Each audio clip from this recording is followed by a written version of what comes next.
A victory last night for the Padres, 6-2. Clayton Richard combining with good offense for the Padres as they take the first two games of a three-game series and already have won the series. Well, it's been a Franchy Cordero show in this series so far. 5 for 10, how about 3 home runs and 4 RBIs, and he's back in the lineup again today. For the Reds, Scott Schebler, 5 for 8 in this series. He's been one of the bright spots for the Reds, who have dropped the first 2 games of the series with a couple of RBIs. Welcome inside the broadcast booth for this finale of the 3-game series. Don Orsillo and Mark Grant with you, and Franchy Cordero. Let's start there. He has been outstanding in this series, fun to watch, and power to all fields. Remember, gang, last year he played in 3 classifications, A-ball, AA, and AAA. Prior to 2016, all in A-ball. So I talk about learning on the job. How about the off-speed changeup from Bronson Arroyo? This left-hander going the opposite way. Well, you want some more? How about another changeup? Here's what's impressive. He stays back long enough. Now he's strong enough to muscle that ball to one of the deepest parts of the field. Well, he's not done yet. The leg kick, the timing is great. Now you got to turn up the dial. A couple things. Harder fastball against the lefty, and Franchy Cordero is on his way. I'll tell you what, Don Orsillo, the roof is just so high. The ceiling for this guy is so high. He's got adjustments to make. Pitchers will make that adjustment, but for right now, he's swinging a hot bat. First 2 games have been outstanding for the Padres offensively, but it's also been about their starting pitching. How about Luis Perdomo and Clayton Richard? Sets the tone for every single game because Perdomo and Richard, what's the one common theme here? Strike one, getting ahead, having hitters fish out of the zone, 6 2/3, and last night, the almost complete game by Clayton Richard. A lot of pitches, 127. So today, let's turn it over to Jhoulys Chacín, trying to win and sweep these Cincinnati Reds. How does he do it? Well, he's got to get ahead strike one. Darren Balsley cannot emphasize that enough, because then he can go to that slider down and away out of the zone. Last time against Kansas City, that's exactly what he did. Defensive swings. Why? Because of strike one and the slider just out of the zone. Corey Spangenberg having a chance to play every day at third base. He's been playing great. Had a big play last night. His teammates are noticing. We'll check in with some of them when we come back after this on Fox Sports San Diego.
Brought to you by Petco, where the pets go.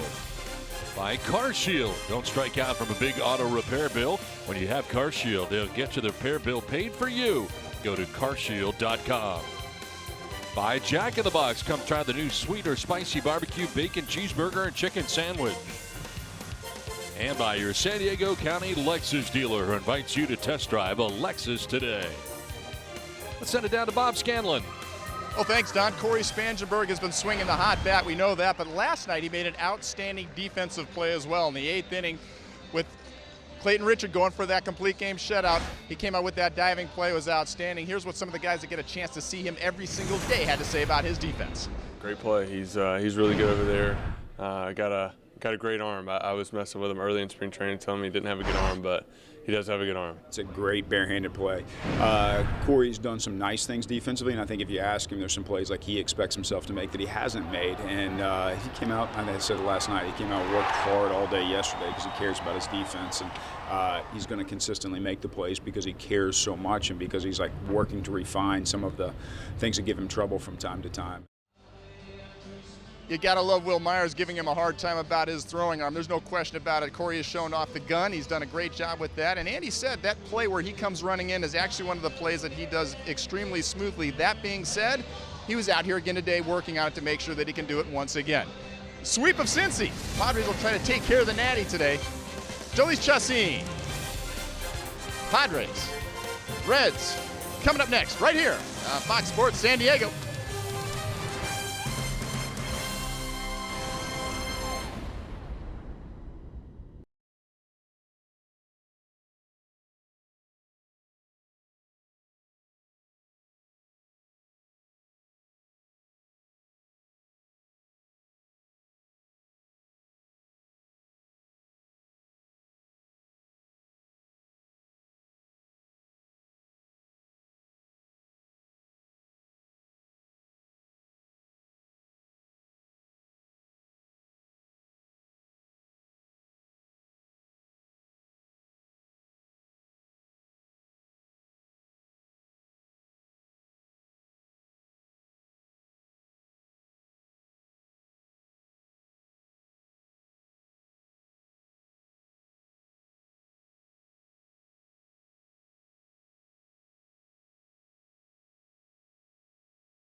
Left field, the ball going back at the wall. That ball is gone. The Padres win.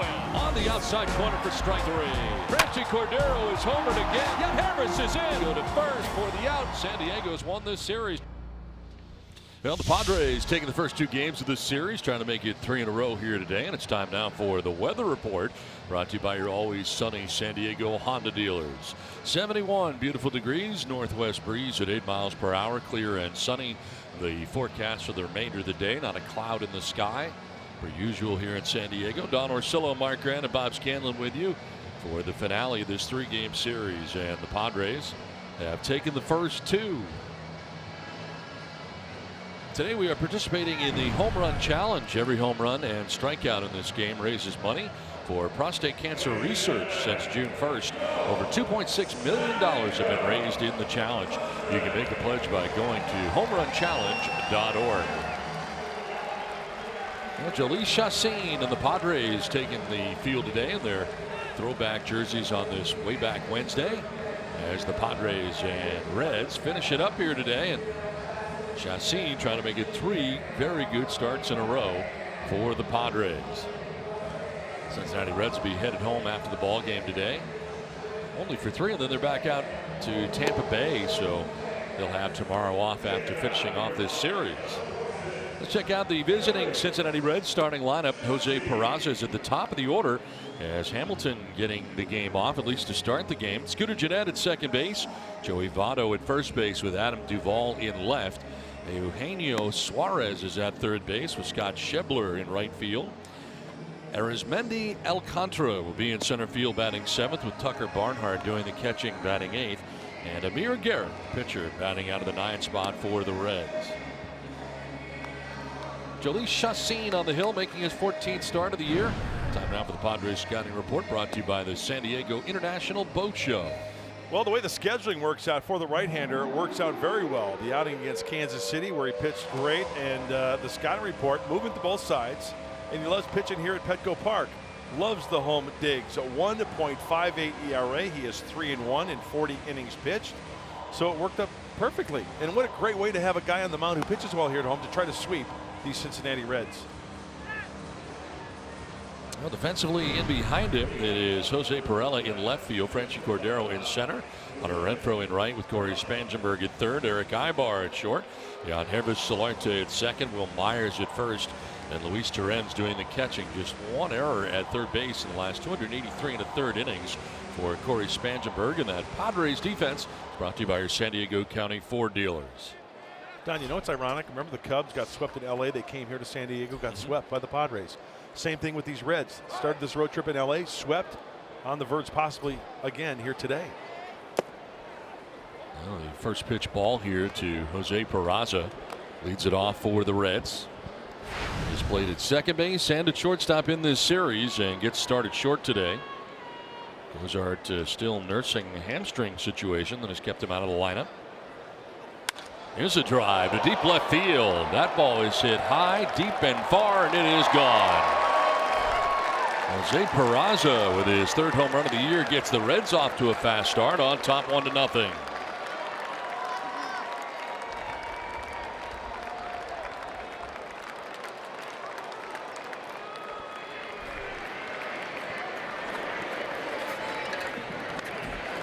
Well, it looked like a 1-0 fastball. And one thing that we've commented on, why the success of Perdomo and Richard is the location of the fastball, and this one leaks right down the middle, inner third. Up around the belt buckle. Boy, like just spinning. Hardly even a stride from Peraza.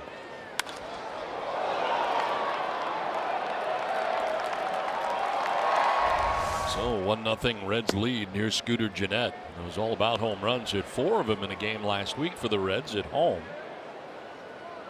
He was in the lineup last night at second base, back there again today, and he's hitting for average as well, right around 300 so far all year, and hitting at 299 coming into today. Just one extra base hit since his historic 4 home run game on June the 6th, 5 for his last 18, and there's the average at 299. On the ground, to the backhand goes Myers. He'll race to the bag for out number 1. Well, we know that it's all about adjustments. Hey, you know, the home run, how can pitchers adjust after a solo shot? First hitter of the game, well, Jhoulys Chacin's got to erase that and try to get the next 2 red hitters and leave this inning, which is 1 given up.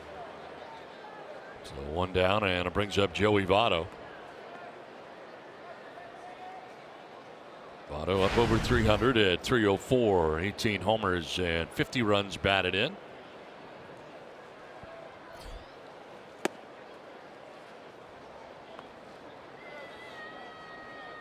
We mentioned Billy Hamilton not in the lineup today. He's really struggled lately. 2 for his last 26 at 0.77.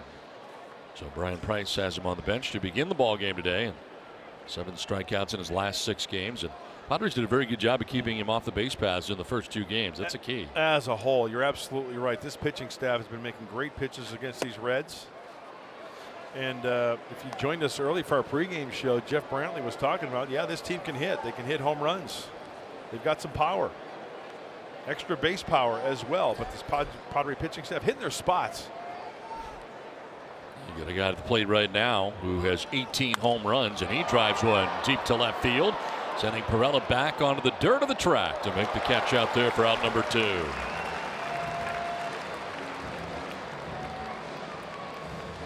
Maybe just a little bit too quick to that pulling off and towards the end of the bat. And defensively, this is the way the Padres have been playing Votto. It's a two-seamer up, mid-thigh high. Oh, you know what? After looking at there, he got it on the sweet spot, maybe just underneath it a little bit too much. In a day game, ball has a tendency to fly a little bit more here. But that's a can of corn. 2 down here in the first inning brings up Adam Duvall.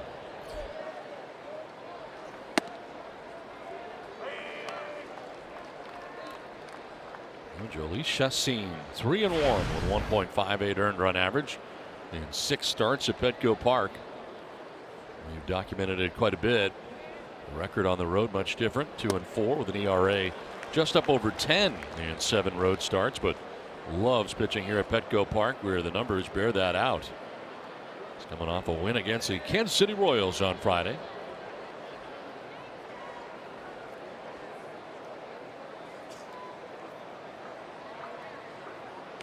The 0-2 pitch on the ground to short. Einbar is there, and the veteran shortstop tosses out Duvall. Leadoff home run by Peraza has the Reds on top 1-0.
Is coming up here in the bottom of the first, and for Andy Green, his Padres lineup is brought to you by Toyota.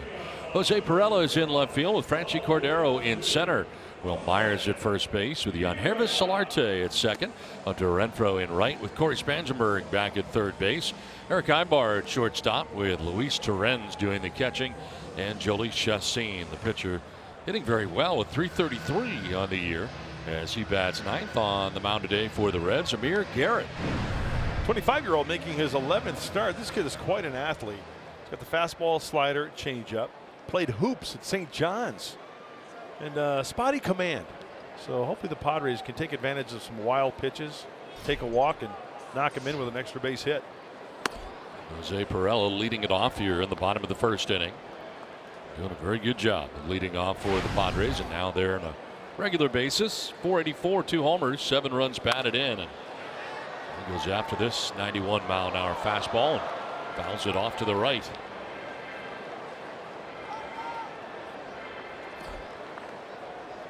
The Padres trailed 2-0 in game 1 before making that one kind of a laugher.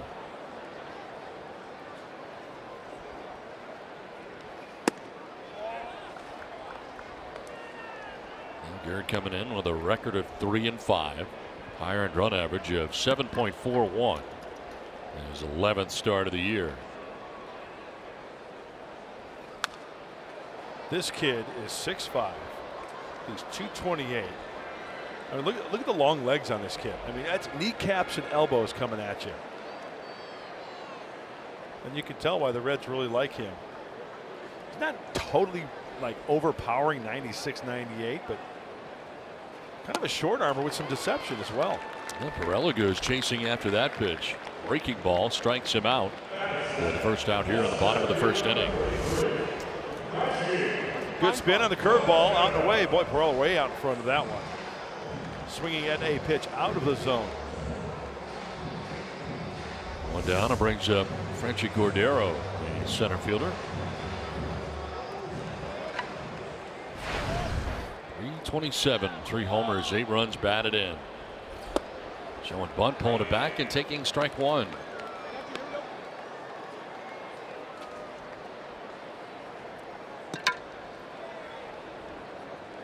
And Garrett last time out against the Dodgers.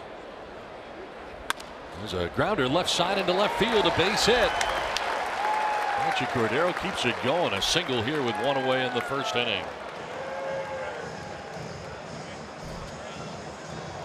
When you hot, you hot.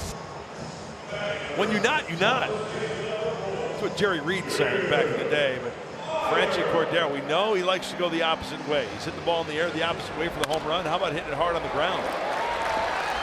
Almost inside out that pitch there through the 5.5 hole. And there goes the no-hitter.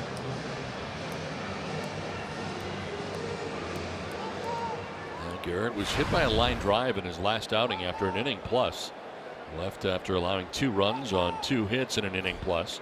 That was against the Dodgers in a game that the Reds ended up losing 7-2, but he's okay. Stayed in the rotation, and here he is on this same road trip. And dealing with Will Myers here with 1 out and 1 on. In the Padres' bottom of the first inning.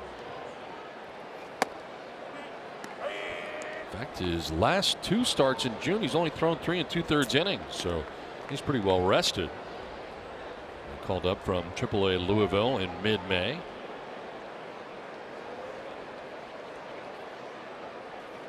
Yeah, I think if you stay tuned to this game, you know how we do the keys to the game? I don't know, but I'm thinking maybe that might be one of the keys. So stay tuned. Call a friend. Called a tease in the business. Yeah. Foul back and out of play, 2-2. Will had a nice day yesterday. Got to get this guy going with guys on base. We're not going to wait any longer. That tease was very short. Let's take a look at the keys to the game. Brought to you by your San Diego Honda dealers. Get to Garrett early. There it is. There it is. Home sweet home for Sassin. We know about the numbers. 3-1, 158. Opponents only hitting 152 in 6 starts here at Petco Park. I think the art of the tease is really to carry it over through a commercial break generally, and you want to bring them back not 15 seconds after you make the tease. They didn't even have a chance to get to the edge of their seat. No, or to call a friend, as you suggested. It's already over. Couldn't even text a friend. No. And full count here to Myers. Cordero held on to first base by Joey Votto.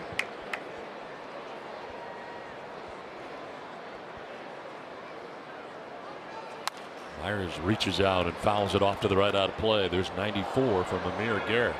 Keep an eye on the velocity. I think that's what he'll probably top out at.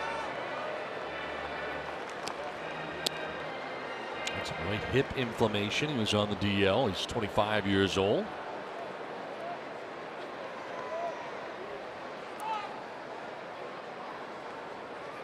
And he walks Will Myers. So after the strikeout, a single and a walk here for the Padres. Have something going here now in the first inning. Check out the Reds defensively today. Adam Duvall in left. Arizmendi Alcantara in center with Scott Schebler in right. Eugenio Suarez at third base. Jose Peraza at shortstop. Scooter Gennett at second. Joey Votto at first.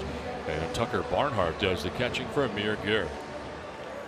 So 2 on, 1 away. And Yangervis Solarte standing in. In the cleanup spot at 261. 6 homers. 35 runs batted in. And jumping on that first pitch.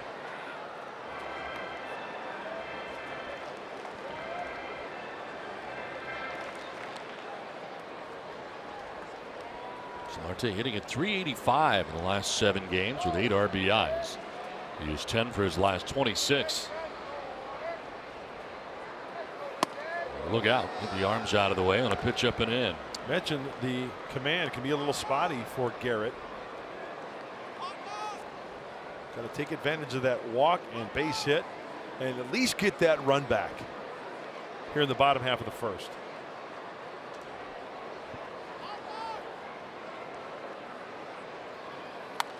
Kind of get jammed there in on the thumbs and fouls it back as Garrett jumps ahead here 1-2.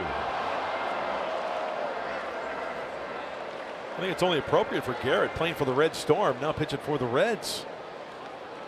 You see this guy posting up for St. John's? I could see that. 6'5". Not Solarte now. Renfroe waiting on deck.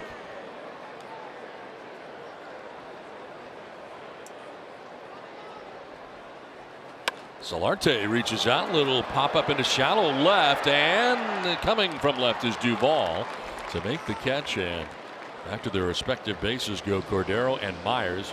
And Solarte pops out, 2 down. Bring up Hunter Renfroe.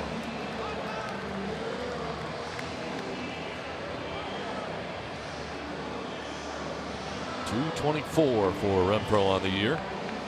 13 home runs and 30 runs batted in. First round pick in 2013 by the Padres.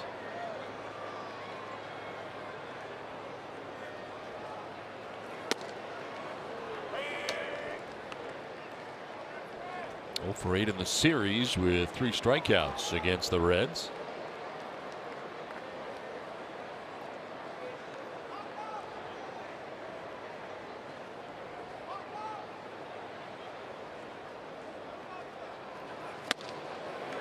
Down 0-2. Change up. And it looks like he's pitching Hunter Renfroe away. And Hunter's really got to stay on that pitch, drive at the opposite field, because we know how much damage he can do when he wears out right center field. Outfield bounce straight away here on Renfroe. With a contrary in center field today, Billy Hamilton getting the beginning of the game off. As Renfroe fouls it back to the backstop, and it's 0-2.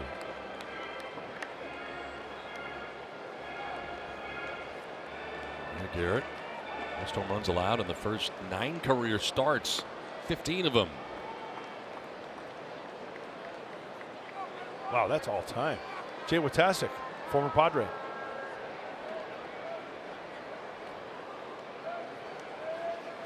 On the ground, left side to short. Peraza is going to go to second, going to be close, but it's in time. Close play. We'll see if the Padres are going to challenge. Looked like Myers had beat it out at first. And we'll take a look. Looked like the foot was a little above the bag, but did he get down on the bag? Nope. And Mark McGuire says nope. Apparently not. The 4th shot ends the inning as the Reds have a 1-0 lead, and the throw from the shortstop Peraza to Jeanette in time.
They are. I mean, we were jokingly talking about Alan Cordoba being Eric Ibar's son earlier today. I mean, like these guys take care of each other and they treat each other right. And you know, Chacin's doing what he can to help the Nelson Lamet and Miguel Diaz start to become major league starters. So I think that culturally is happening like you'd like it to.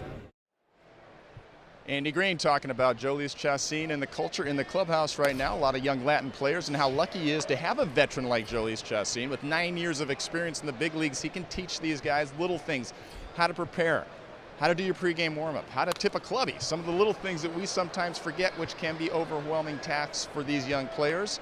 Chacin doing it all. Hopefully he can continue to do what he's been doing here at home so far this season, this year, guys, which is to post zeros and get the Padres a win and complete this sweep. Yeah, you know, it's amazing, though. That whole home road split thing has me perplexed. I don't get it. It's a conundrum, and I can't explain it. I've talked to pitching coaches. I've talked to players. It's one of those that really can't figure out. And generally speaking, throughout sports, home field advantage comes into play, right? Home ice, home court, whatever. And generally players, I would say over the course of history of any sport, you look at players at their home venue, probably the chances are going to be it's better. But the splits here are just unbelievable. Well, he gets his first strikeout of the day, getting Suarez. And there are the splits. Home games, 6 of them, 3-1 with a nifty 1.58 ERA. Road games 7, 2-4, the 10.27 earned run average. Now, I would think, and I don't know anything about this topic, and you remind me of it all the time, that as a pitcher, your home mound would be a really big deal, and you'd be very comfortable there, I would think. Well, yes, but you know what? There are standards, and there are standards at every major league mound. What's the word I'm looking for? Specifications. Right. That they're all the same. They're all the same. Same slope, same height, because they measure those. But I'm thinking about like the visual. The visual too, like behind home plate, the stands behind home plate. I remember pitching a Candlestick. It was like pitching from here to the batter's eye. It looked that far away. Wrigley Field looked like you could place the ball to the catcher because the stands were so close to you to home plate. Bob Scalen, I know, pitched a lot of venues. Bob, what are your thoughts? You know, Mudd, I was just going to ask you if there was one place where you felt like you were a mile away from home plate. For me, early on in my career with Dodger Stadium, yep, the backstop being so far behind home plate, I thought it was a mile to be able to throw that. Yeah. Back. But I don't think there's any doubt that how you feel on a hill is going to vary from stadium to stadium, and sometimes there's no explanation to it, and sometimes I think, you know, there are different slopes on the mound. As much as they try to make them all the same, there's just going to be certain angles that you feel more comfortable with and certain visuals that you see. My other question to you, Mudd, was the opposite. When you're struggling, when you feel like you haven't pitched well against a certain team, or in this case with Jhoulys and pitching on the road, do you sometimes start trying to do too much and trying to compensate for something that maybe there really isn't a problem there? You start creating one for yourself? I think you nailed it, because this game is so mental between the years. You're absolutely right, Bob. Try to reinvent yourself and try to make a difference, to try to change those numbers around. That's a very good point. And believe me, that was pretty commonplace with this guy. Me too, I'm afraid. Yeah, 2 down here in the second inning. Back-to-back strikeouts for Chacin. And it brings up Arizmendi Alcantara. So, Mudd, you're telling me that there were times where maybe you tried to throw the ball 102 miles an hour instead of your normal 97? Yeah, you know what, Bob? It's. I remember having a pitching coach in the minor leagues. He was the minor league coordinator, the late, great Bob Miller. Bob pitched like 20 years in the big leagues. And I remember him once telling me in Double-A when he was making his rounds, I was throwing a bullpen, he goes, "Hey, Mudd, rather than trying hard, try it a little easier." And that's what pitching's all about. That was an impressive inning. Jhoulys Chacin strikes out the side. 1-0 Reds.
Trade brought to you by Ram Trucks. Let's go back to the 8th inning last night. Adam Duvall at the plate, and at the hot corners, Corey Spangenberg. Not so hot, but a hot play. This little dribbler down the third baseline. The bare hand, even with the $5 poker chip underneath him, he makes the great play. Picks up Clayton Richard. That's Gold Glove caliber right there. Throwing off balance. And you know what, the bare hand, it's not only getting to the ball, but grabbing it and then getting the good grip. A lot of guys will throw that changeup grip because they rush it. No, he had a good grip on it, made the nice, accurate throw. And Corey Spangenberg going to lead it off here, the former first-round draft choice back in 2011. Spangenberg, Ibar, and Terens to bat in the inning.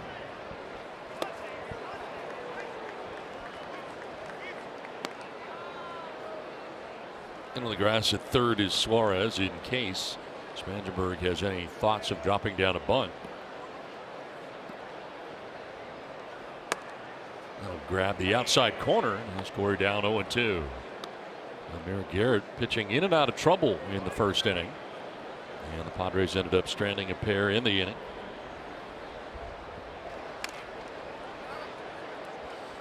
You got to think the center of the diamond the opposite way against Garrett for Spangenberg. Corey hitting .206 versus lefties this year.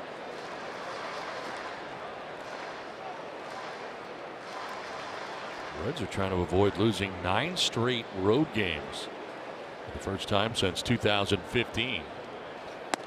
Gonna yank that pitch outside. They've lost 8 in a row on the road. In the first 5 of this West Coast road trip for Brian Price's team. On the outside corner for strike 3. And striking out is Corey Spangenberg. Second strikeout for Amir Garrett. One down here in the second inning. The location of the fastball is key for any pitcher, and for Garrett, this is going to be key right on the outside corner, mid-thigh high. And that's the pitch as a left-handed hitter with 2 strikes. You got to try to protect, maybe spank it down that left field line. And one down here in the second brings up Eric Ibar.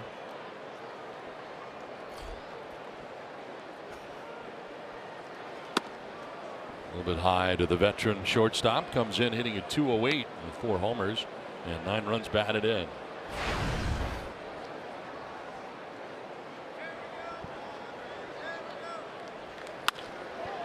Through the left side into left field, a base hit for Ibar. And will split the third baseman Suarez and the shortstop Peraza. And aboard with his second Padres hit of the day.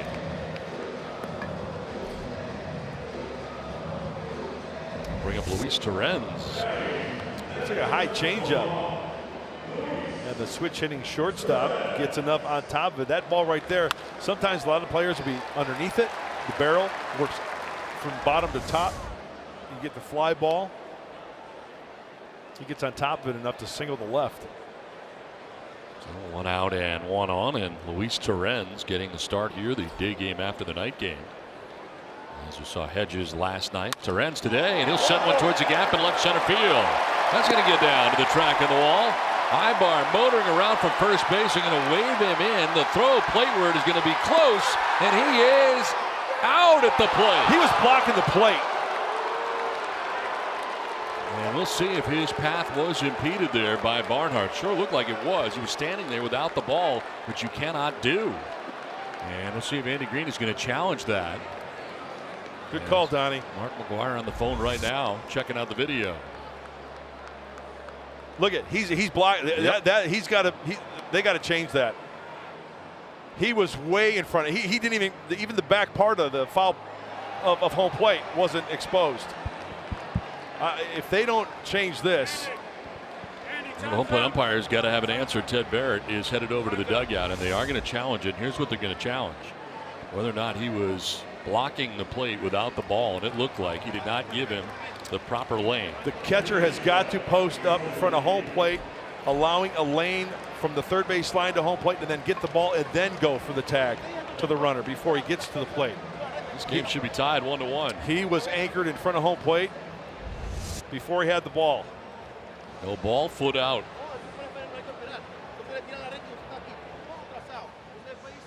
The only thing, yeah, look at that. There's no doubt. But no doubt. The only thing I can say here is is that the ball arrived at the same time as Ibar. Maybe. I'm just saying as far as whether or not they can. Is there enough there to overturn it? Did the ball arrive when Ibar arrived? There's no doubt there. He was avoiding that leg that was blocking the plate and going to try to go around it.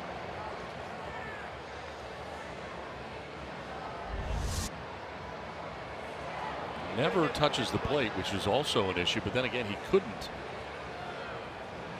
Yeah, but I think in that case, though, it doesn't matter if he touches the plate or not. I don't think it matters if he touches the plate or not. If he's out there blocking him, it's blocked. And you are awarded home plate if that's the case. That's the way they rule it.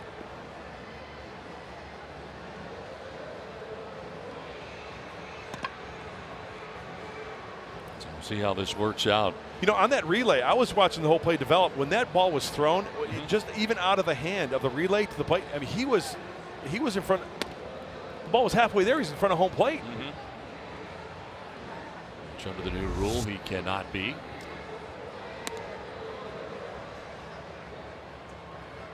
Scooter Jeanette, who cut it, the second baseman. Yeah, he is blocking that lane.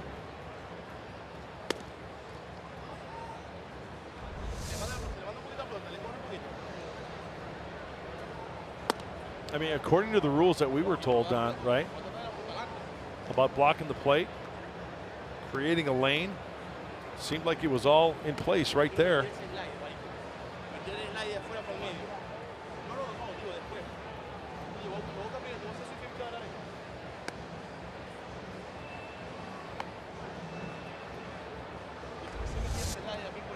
Look here, and out comes the foot. Ball arrives, and so does Ibar. He is clearly in front of home plate before he catches the baseball. And we'll see what they have determined here. He is out. That's. I don't get it. I really don't get it. So the Padres lose their challenge.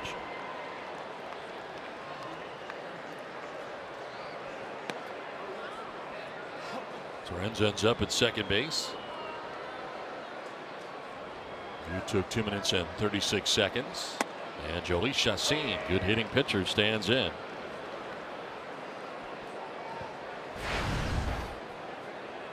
Seven for 21 on the year, 333.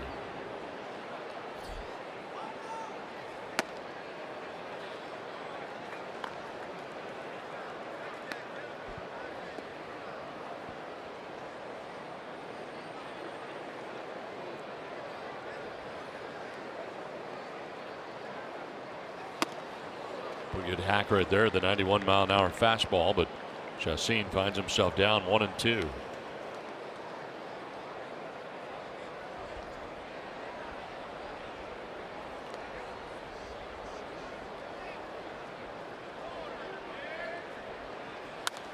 Popped up, foul ground, back comes Barnhart, but he won't have a play.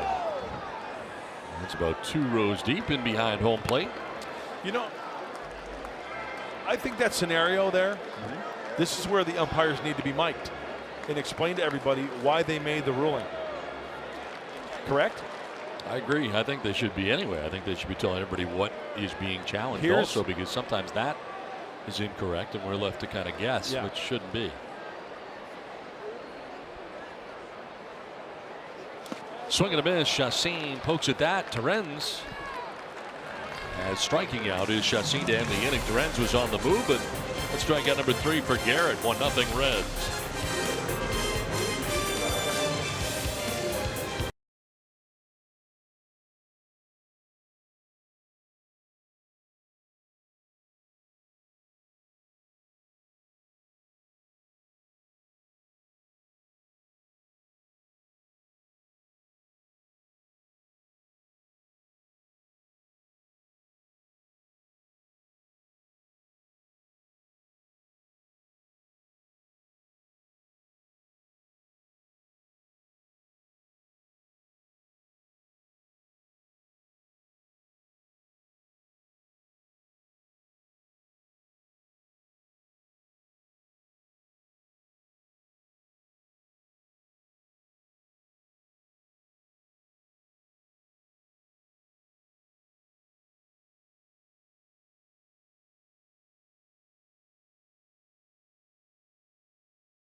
Padres, we head to the top of the third inning, and great to have with us Clayton Richard from the Padres dugout. Clayton, congratulations on a terrific outing last night.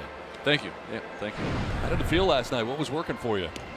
Fastball early. We commanded the fastball within the strike zone, and that kept the pitch count down. Defense did great. Hedgie was great behind the plate, and when we're able to be that efficient early, it gives us a chance for me to stay in a little bit longer. Clayton, I really appreciated the chat we had before the game last night. You know, a lot of starting pitchers don't like to talk their night of the start, but I thought you made a great point when I asked you what was your game plan. And you told me, because playing the Reds out of the division, share that with the viewers and what you told me last night. We were just talking about, do we pitch to strengths or do we want to pitch to the opposition's weakness? And for me, when you're facing a team that you don't face a ton, I think it'd be foolish to pitch away from your strengths. I think you try to. I'm getting fired on here. You try to pitch to your strengths, and if you get beat with those, then you make the adjustment. Well, you've been a lot of fun to watch this year. How's it been for you as far as the season goes on, knowing you're going to get a start in a regular rotation? I know last year was kind of a weird year for you, starting the year in the bullpen with the Cubs and then coming here. But this year, what's it been like for you? It's been a lot of fun. Clearly, we want to be playing better, but we've had some streaks. I think we've set ourselves on the right path at time. We just need to continue that momentum when we get on that path. And we'll play some good baseball, and then we'll regress a little bit. But once we get more consistent with that, it's going to be a lot of fun. Clayton, is there a drill or something that you do that, you know, I think even kids could even do if they're concentrating on keeping the ball down in the zone? Is there anything that you do in a bullpen? Do you have anything set up down there to make you concentrate on keeping the ball down in the zone? No, it's a mental thing, I think, more than anything, because you guys know when you're pitching, when you throw an elevated pitch, it feels like you throw 100, and it just feels good. And you have to beat that mental aspect where that's not a good pitch, and you have to understand when you're down. For me, some pitchers like Buchter, he pitches at the top of the zone, but for myself, I'm most efficient when I'm at the bottom half. So when I'm out there in the pen working on stuff, I have to reiterate when I'm down or miss down that it's a good pitch. Speaking of Ryan Buchter, yes. What do you think of that tired mustache that he's sporting these days? Man, that's harsh. Wow. And I want to make Shots that fired, clear. huh? That was Mark Grant who asked that because Good night. yeah, I mean that because I'm on it. I know you guys. I mean, pitchers hang together. You guys get on one another. I mean, it's a fraternity. It's great.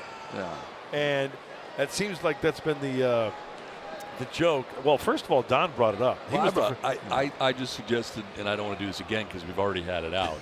But I thought it was cheesy. I didn't think it was real, and I thought it was. And he then said that he was going to keep it. He was going to rock it. So I guess he should. I understand Mud's perspective, because when you don't have hair, you get jealous of any hair anywhere. Exactly. And that's probably just a situation where that's extra hair he's got. But have you guys gotten on him at all? Because it's any little thing in that clubhouse. Nothing is sacred.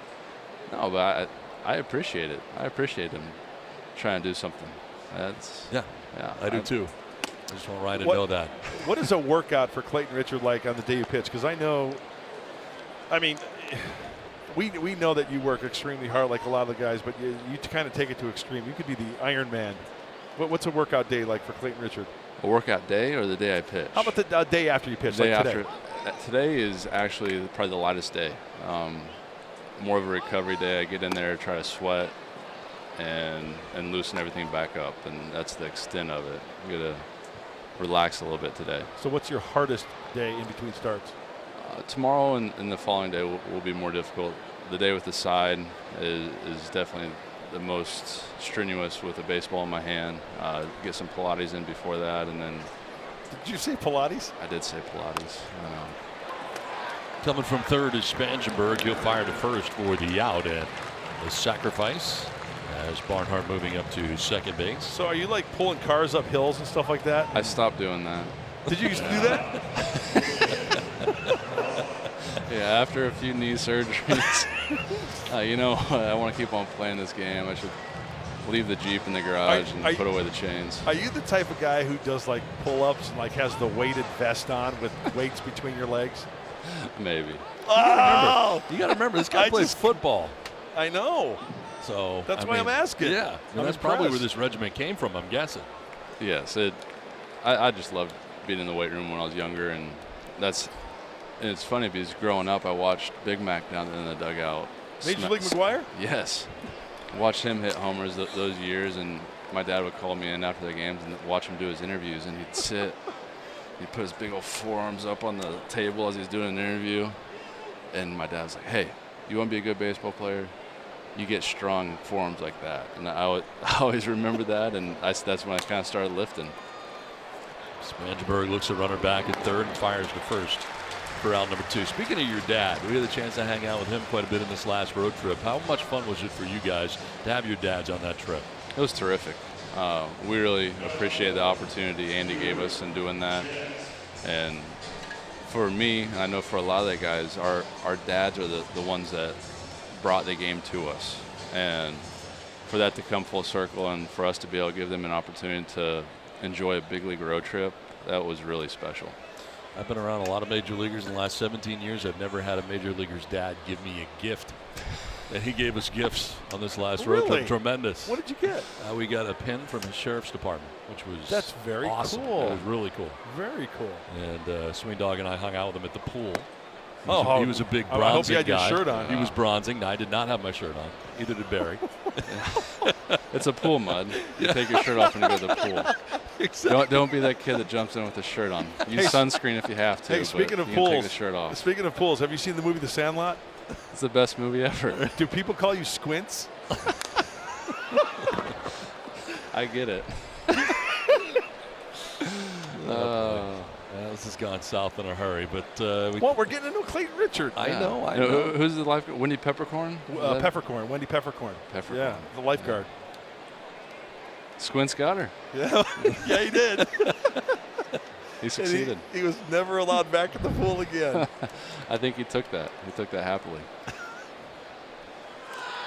That is in the dirt, and they're trying to get him to move along, but Barnhart stays at second base with 2 away in the inning. Did you get your World Series ring yet, Clayton? I have not. Are you going to get it in Chicago? I do not know. I would somewhat anticipate that, yes. Yeah. Have you seen the ring? C's showed him. Pretty cool. Pretty nice, huh? Yeah, pretty cool. And the Padres will be going to Chicago on this next trip after a stop in Milwaukee. Off day tomorrow, then Milwaukee and Chicago. 2-1 pitch coming up here to Scooter Gennett. And a fly ball headed out towards right field, and Hunter Renfroe looking up into the high sky. We'll put it away. Clayton Richard, congratulations on a great outing last night. Thanks so guys. much for joining us. Thanks for having me. Thanks, Clinton. 1-0 Reds.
Consider him being a power hitter. He's more line drive, doubles hitter. I think the home runs will come just because when you're up in the big leagues, you have a swing like that. Guys, they're obviously around the plate a lot more, and his swing is so consistent. You know, I think he's just going to hit home runs by accident, but it's really fun to watch. Mark McGuire talking about Franchy Cordero, one of the players that he saw in spring training and was extremely impressed with, even though Franchy didn't have great numbers out of spring or even at the start of the minor league season. Mark McGuire turned to Andy Green and said, this kid can flat out hit, no question about it. The two things that he's impressed with most, the fact that he's a hitter that has power, and also he's been very impressed with his knowledge of the strike zone so far, guys, something that can be a challenge for younger players, but Franchy off to a great start. Sure is, and we get a chance to see a lot of him during spring training. Begins the year in El Paso, now comes up here. Here's a foul ball is the call, and that was very close right down that third base line. And it's Barksdale, third base umpire, standing on the line. Jose Pirela leading it off here in the bottom of the third inning. 7-game hitting streak. He's looking for his first hit of today's game and hitting at .556 along the way during the 7-gamer. 0-2. Garrett working here into the third inning. Pitching in and out of trouble in the first and second innings to preserve what is a 1-0 advantage right now. Well, Bob Scanlon, I have a question to elaborate about Franchy Cordero. You know, I'm sure you've heard through the years about, you know, there's the old adage that guys will have a better chance of hitting at the big league level because they're more strike throwers. They have more command of the strike zone rather than in the minor leagues because guys don't have that command. What are your thoughts on that when you have like a young player like a Cordero? I think there's some truth to that because, Mud, as you know, you and I were examples of it, I'm sure, when we're in A-ball and Double-A. Yeah, we throw hard, but we have no idea where the ball's going. Right. So on the one hand, these hitters don't have to worry about getting a fastball in the neck. They can dig in a little bit more. They know that pitchers are going to be around the strike zone. But that being said, we know that the pitchers have better command in the big leagues, and they're going to find your weak spots. So I think early on, hitters can take advantage of that. But over time, they're going to have to make the adjustment because the rest of the league is going to adjust to them. Yeah. I'm just impressed with the opposite field power, the change up, staying on it, and out front just a little bit, but still connected and sending it on its way. That's very impressive for Franchy. Well, I agree. That was the thing that really made me open my eyes the last couple of days because I'd heard some people in the organization the previous 2 years say, you know, he hasn't done it yet, but the guy with some of the most impressive power in the organization is Franchy Cordero. And frankly, I think it helped moving him from shortstop into the outfield. Remember, as a minor league shortstop, he had the yips and was spending a lot of time worrying about that instead of hitting. Well, he grounds out this time to Peraza at shortstop after a single to left field in the first inning. 2 down here, the last of the third, and we'll bring up Will Myers. And let's not forget, Franchy Cordero last year, 2016, A-ball, Double-A, Triple-A, 3 stops. Prior to that, 2012, 13, 14, and 15, A-ball, rookie ball and A-ball. Let's not forget that. And 2 down here in the third, and it brings up Will Myers. Well, walked in the first. Well, grounds one foul outside of third. I'm really surprised by that. Because I just figured, and this is coming from someone who did not pitch in the major leagues, that it would be much harder at the major league level as a hitter. But you guys feel like there are more strikes thrown as far as hitting goes, maybe easier than guys who don't know where it's going in the minor leagues. Yeah, Bob made the good point about, sure, there are more strikes, but they're quality strikes, right? You know, hitting the spot. Within the strike zone. Within the strike zone, right.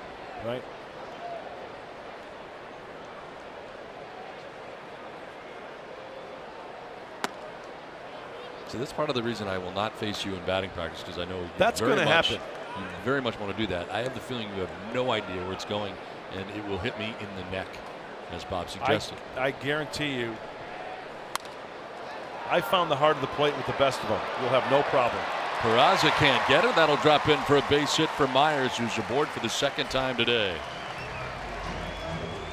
We got to get you in the batting cage. I want to see what you've got. You're always showing off this Dwight Evans stance as Myers fights this one out. Hey, we saw a lot of this yesterday when the Padres scored 2 in the first. A lot of jam shots, balls off the end of the bat, but fighting it off and finding the garden spot out in shallow center field. 2-out base hit here from Myers, and it brings up Yangervis Solarte. Nothing wrong with a bloop and a Can blast. I get a piece of that Don Orsillo action also? Oh, you want to hit me in the ribs too, huh? Everybody wants to throw at Donnie. I don't understand. Not everybody wants to throw to Donnie. They want to hit Donnie. Well, you're always showing off that stance. Because it's so good and it works. Power, all fields. I want to see. We hear about it all the time, Mud. I want to see it in Yeah, action. you and me both. It's going to happen, Bob. And then after he clicks us, is he going to do the Donnie dance? Oh, yeah. Oh, yeah. I'm going to really Cadillac it around the bases, too. It's going to take a really long time. I took batting practice about 3 years ago in spring training in Fort Myers, and I connected on one that I thought was going, and it landed about 20 yards short of the warning track. It was really embarrassing. And I started in my throwing it away, and Myers going to take second base. So Garrett very concerned with the lead that Myers had over there. Ends up throwing it by Votto. Error charge of the pitcher. Garrett has Myers at second. It's the old step-off move. Oh, that's a very catchable ball, I think. Votto didn't go out and get it. He kind of played that ball back a little bit. Looked like a catchable ball, but they pinned the error on Garrett. A runner at second, 2 down. A chance here for Solarte, with the Padres trailing by a run. Lined and caught at third base by Suarez. Good lunging leap there at third base. Rob Solarte and the Padres. Good contact by the Padres second baseman Solarte, but he's robbed at third base by Suarez. 1-0 Cincinnati through 3 of frustrated Solarte.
It's Padres baseball, brought to you by Sequan Casino.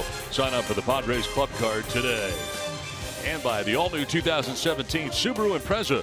Subaru symmetrical all-wheel drive plus 28 miles per gallon, more than a car. It's a Subaru. This one fouled off to the left by Joey Votto. Votto, Duvall, and Suarez pitching in the 4th inning.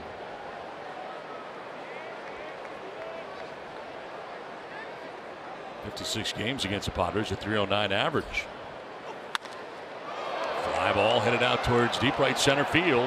Back goes Renfroe at the wall. He leaps and it's gone. Joey Votto takes it out of the yard, doing what it is the Reds do. That's home runs, and for Votto, his 19th of the year. Second home run of the day for Cincinnati. It's 2-0 Reds.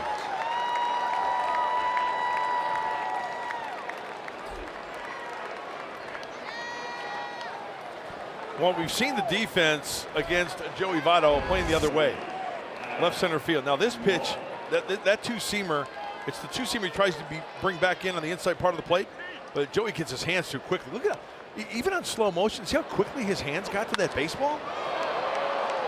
And Hunter Renfroe, he used every inch of real estate out there to try to jump over that wall to snag it back. Oh, liner to right center field. Over quickly is Cordero to cut it off. Heading for two is Duvall, and throw to second, and he's going to slide to the outfield side, but he is in safely on a close play at second base. And a double for Duvall. Yeah, he was thinking too, right out of the box. Cordero had to go to his left to try to make this play. And once again, a pitch just catching way too much part of the plate, and that's exactly when I would try to spank that ball. You see the reaction from Chassin on that one. And a nice throw, considering he had to go get that ball and kind of throw off balance.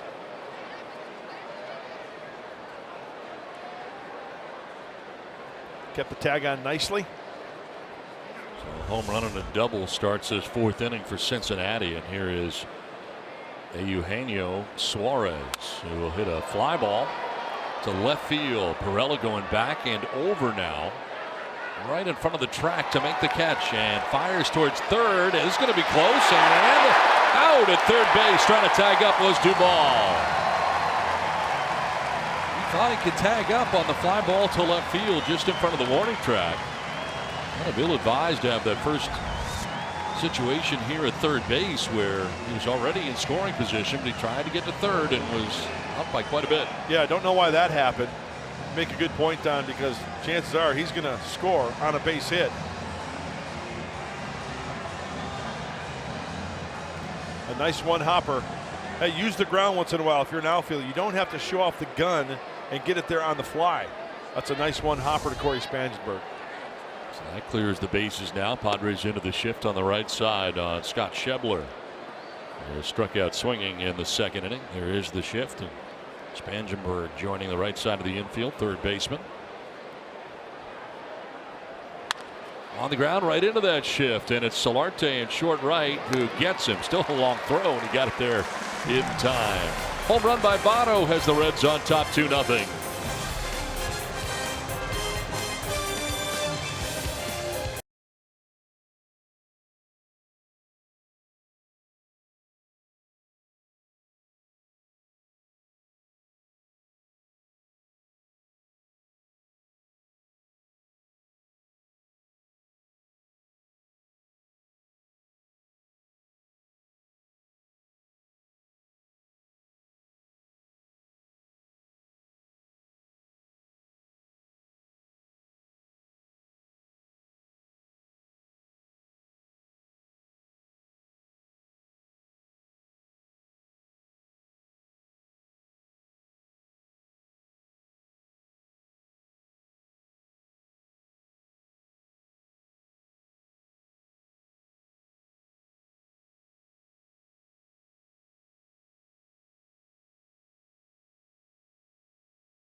It's exciting to go to an all-star game for the first time. Saw that last year with Will Myers and a former Padre in the mix too. Not only Zach Cozart, who is playing shortstop for the Reds right now on the bench for the Reds today, but former Padre Yonder Alonso having a terrific year for the Oakland A's. 16 home runs and a .310 average. I always like to see new faces and names in the Midsummer Classic. You know, there's going to be the perennial all-stars each and every year, but what an honor it is. And, you know, since Zach Cozart with the Cincinnati Reds, haven't seen him play. He's dealing with some issues. But what a great opportunity for him, especially a position of shortstop. There's a lot of good shortstops in the National League. Of course, the All-Star game this year in Miami and on Fox. There's Hunter Renfroe will take a pitch up top for ball one. His second look today at Amir Garrett. 0 for 9 is Renfroe in the series. What a great experience that was last year here in San Diego for the All-Star game, wasn't it? I had a great time. I'm so glad I attended. Home run derby was excellent. That's where I found out about all the food options you have here at Petco Park. Shocker. It was tremendous. This place is great for food. You already really know that is. if you're a fan and you've been here. And I know we joke a lot about that, but I'm sincere when I say It's awesome. I've had a chance to dive in and experience a lot of the food here, and it is outstanding. Down from third is Suarez to make the catch. A couple of good plays for him. One down here in the bottom of the fourth inning. Hey, Saturday, kick off your Father's Day weekend with Major League Baseball on Fox. The Cubs battle the Pirates at 5 on your local station, or you can watch it live on Fox Sports Go. Get your baseball fix right here on Fox. One down in the fourth inning, and it brings up Corey Spangenberg. 0 for 1, struck out looking in the second inning.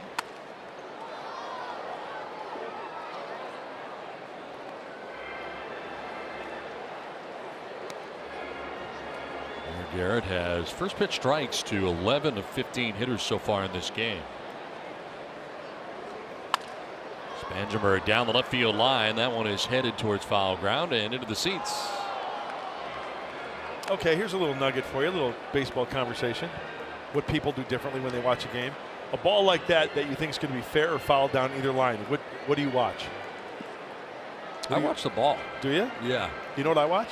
The outfielder? The runner. The batter. Really? Because they've got a pretty good sense of how they hit that ball and where it's going to go, and they've got the best angle. So like on that one right there, I saw Corey kind of go out of the box, and he kind of gave up maybe a third of the way down. Does that make sense? Yeah, it does. I'm just sort of trained to watch the ball because that's what I do, you know. Trained? Well, yeah. I mean, that's how you train to do this is you watch the ball, see where it goes when it's in play, you know, left field, right field, wherever it goes. So it's just a natural reaction for me as a play-by-play announcer to watch the ball only. Okay. Yeah. That's right. I was trained. Sorry about it. The 1-2 is fouled off to the left. What do you think? I just rolled in here? Yeah. Just, with my smack and just. You know, in all sincerity, I want to say this. Yeah. Because I know you spent time in the minor leagues. 10 years. I have all the respect in the world, first of all, for play-by-play announcers, both radio and TV, because it's not easy. But also guys. Are we taping this? That have spent a lot of time in the minor leagues. I mean, as a minor league announcer, you don't have the resources really. I mean, nowadays it might be a little different with the internet and stuff like that. But to go to these cities to where the booths are probably, what, a broom closet. Yes. Not great. And you paid your dues. Thank you, bud. I appreciate that. I enjoyed it very much, so I wouldn't have traded it for anything, and I'll tell you why. Because the friendships must have been great. My friendships today still lasting from A-ball, AA, and AAA. But the thing for me, the biggest part, was that I get to see what players see. As this one is lying down to the left field corner for Eric Ibar. He's headed for second base. Throw's going there too, but he's in there with a double. With 2 down in the fourth inning. 2 for 2 in this game is Eric Ibar. Got to get at least one run back here. The Padres to get on the board. Eric Ibar having a good afternoon, first 2 at-bats. And he spins on this one. That was middle in, mostly probably on the inside part of the plate, and he's quick with that baseball. But I wouldn't change it because I get to see what every player sees, and I realize how hard it is to make it to the major leagues as a player. I am stunned by how many guys I thought were really good in A-ball that never got out of A-ball. Wow. To double, you see these guys come in the College World Series. Yeah. They say, wow, this guy's going to be really good, and then he doesn't get out of A-ball. It's really hard. So I'm glad I saw those levels to understand how hard it really is. And have an appreciation for it. Yeah. Some of my best friendships are guys that I played with in the minor leagues and guys that never made it to the big leagues. I was abused pretty heavily too because I was the only non-uniform person on the bus. And so that I might as well have been because that tells you that they like you. Yeah, well, I got crushed for That's good. That's a good thing. A lot of years. So you're the only announcer. I mean, usually there's only one. Yeah. The minor leagues, you don't have an analyst. And you're your stats guy. You're everything. You're the analyst. You set up the equipment. A lot of bus time, that's for sure.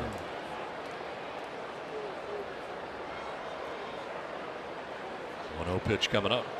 Hey, bottom of the order this afternoon, early on, doing quite well. Ibar with a couple of knocks, Torrens with a double. Key here is to flip up that lineup to the leadoff spot, and hopefully Perella can bat with some runners on base with a run in. A little two-out lightning.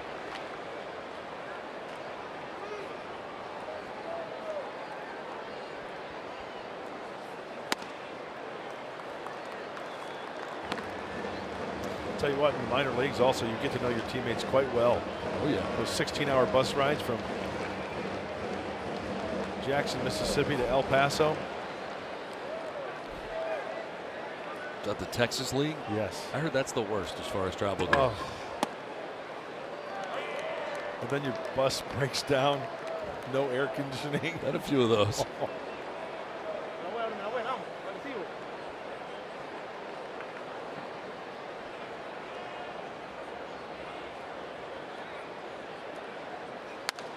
In the air down the right field line. That's going to make its way foul.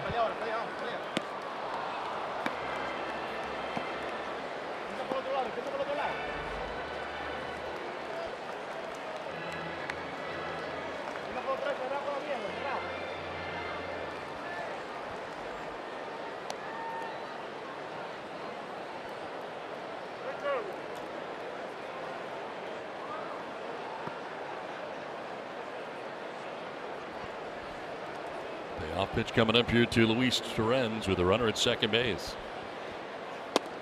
And that is ball 4. Now the second walk of the day allowed by Amir Garrett. Padres have something going here with 2 down. Closed captioning for today's game brought to you by Wiener Schnitzel.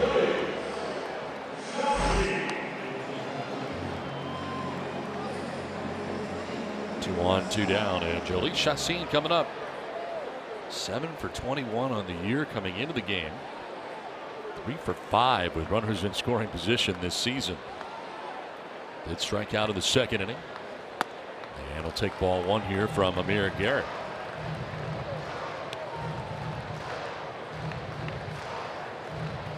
Garrett was able to get Renfroe and Spangenberg to begin the inning, but Ibar with a double. Torrens a walk. 2 on, 2 down.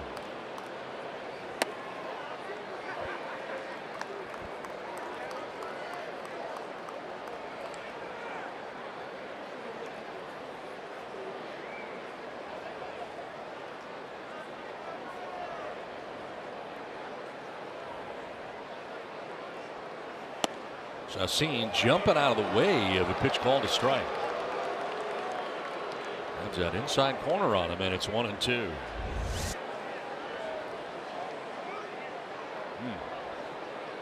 Looks a little off the plate. Grounds one to third base. Tough hop. Suarez on the backhand's got it. Throw across is in time to get Chassin. And to end the inning, Padres strand a pair. It's 2-0 Reds.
about Kirby that we wouldn't know otherwise? A lot of people think that Major League Baseball players just come out and it's natural and, things are given to them. Kirby was really highly recruited out of high school, went to college, blew his elbow out, and was a hard road after that. But he never gave up. Oh. With Father's Day right around the corner, we tour the Ping Factory with Kirby Yates and his dad, only on Padres POV, presented by Nissan, Friday after Padres Live. What a great story that is. 2-0. Reds have lead over the Padres. We head to inning number 5. There's Mendy Alcantara going to lead it off here for the Reds on a beautiful day in San Diego. Final game of this 3-game series. Final game of the homestand for the Padres as well. They'll have tomorrow off and then take on the Milwaukee Brewers over the weekend before going to Chicago. Play the defending world champion Chicago Cubs for 3. There's Alcantara. He'll take strike 1. Hey, if you're going to go on a 2-city road trip, pretty good road trip for me personally. I love America's Dairyland. You're going home? I love the people of Milwaukee. Well, I love sweet home Chicago. We went to Chicago without you last year. It was me and Mark Sweeney. We ended up with a day-night doubleheader there. I remember. And this year you're going. How far is Joliet from downtown Chicago? 40 miles. Straight down I-55. You take Lakeshore Drive, and that turns into 55. And then you get off at Route 52 and go east. A couple miles back there. The pride of Joliet, Mark Carlson. Yes. The umpire. He's going to do the All-Star game this year. Is he really? Yeah. Wow. Say hi to Jake and Elwood when I go back there. 1-2 is up the middle and into center field. Let's check in with Scan. Well, Don, a quick injury update on a couple of players. First of all, Manny Margot, some good news for him after going on the disabled list with that strained calf. He has been resuming baseball activities. He's been running, he's been hitting. So far, everything looks good. Gets the day off today, of course, the off day tomorrow, and then the Padres will decide what the next step is for him on the road trip. On the other hand, not so good news for Alex Dickerson. As you recall, strained his back right before the start of spring training. The Padres were still hopeful that at some point during the season, Dickerson would be back in the lineup, but he had another setback with the back, and now it's at the point where Andy Green has said his return at any point during the season is a big question mark. Surgery is not being eliminated at this point. They don't know what's going to be the next step to try to get him back on the field, but disappointing news for Alex Dickerson. Guys? It really is, and Andy Green has said a few times this year when Dickerson's name has been brought up, talking about the 4 or 5 hitter in this lineup scheduled to be this year, and well, this was his time, and I remember spending some time with him during the offseason at a function, and he was really excited about spring training and the season, and would have it go this way and maybe not play at all this year. Really upsetting. Nobody has a crystal ball, but you're right. I think the dynamic of this lineup would have changed drastically with a guy like Alex Dickerson in there. We saw what he did last year, and it was enough time to where opposing pitchers could make adjustments, but yet he responded great. I like this swing, short and quick from the left side, got some pop.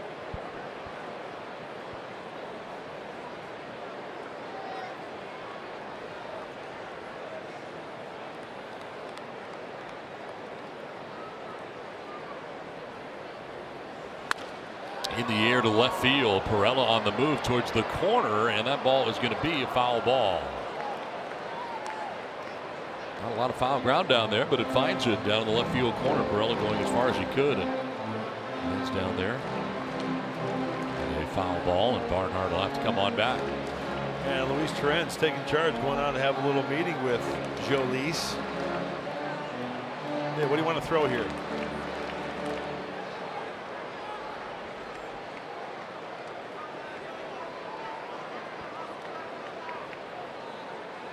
Contra with a single to begin the inning.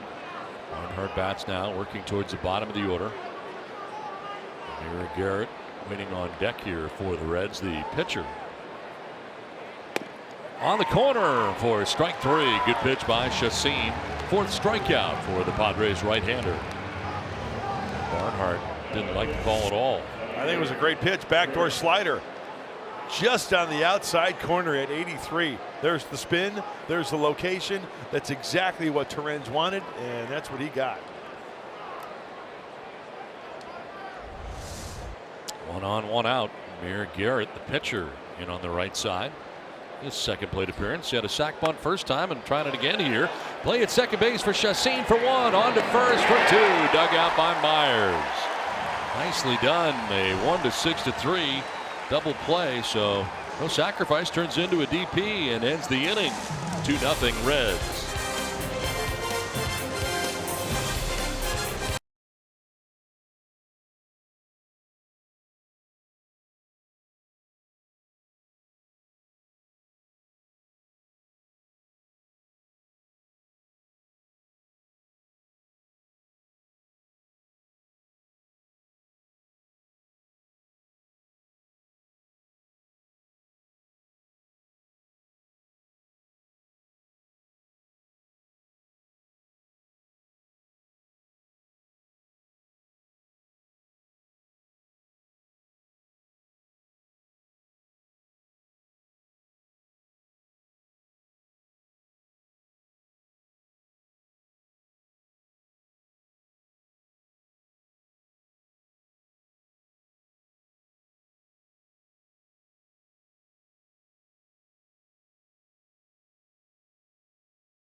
By T-Mobile. Ryan Zimmerman 3 for 4 last night. 3 RBIs against the Braves. Leads all Major League first baseman with 19 home runs on the year.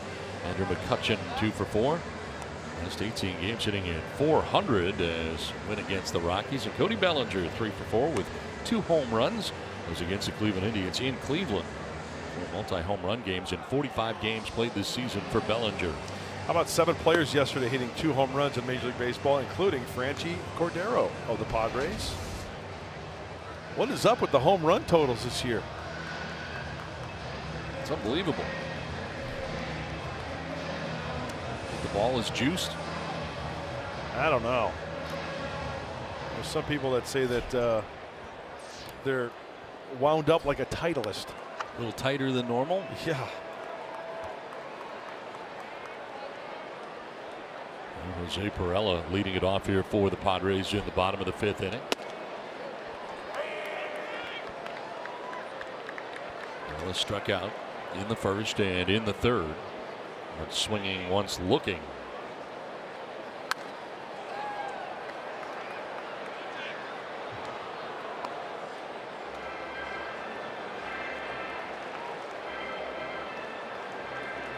Outfield straight away for Cincinnati. Perella, Cordero, and Myers. That'll bounce in.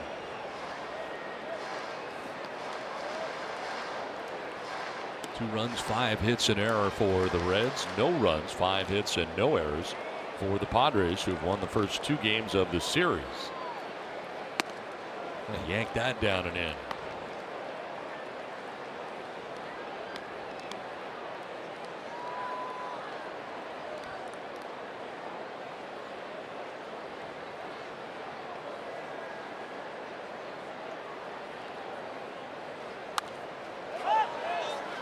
Foul, backing out of play. Well, the Reds have not won a game on this trip. Swept by the Dodgers, dropping the first 2 games of this series. They'd love to end it on a good note. And off to a good start today on top 2-0. Padres batting here in the bottom of the 5th.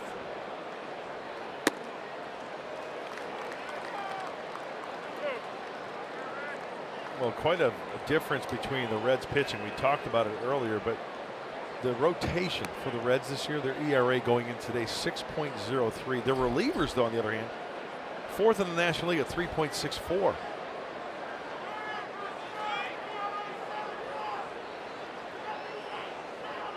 Haven't been able to get to Garrett, as Brian Price is liking what he sees so far from the left-hander.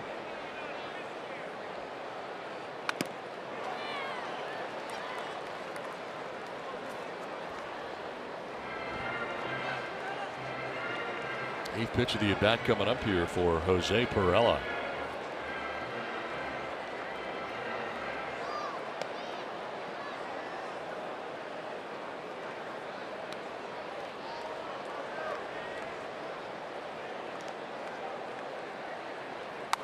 And Perella fouls off another to the right out of play. Pretty good battle going on here.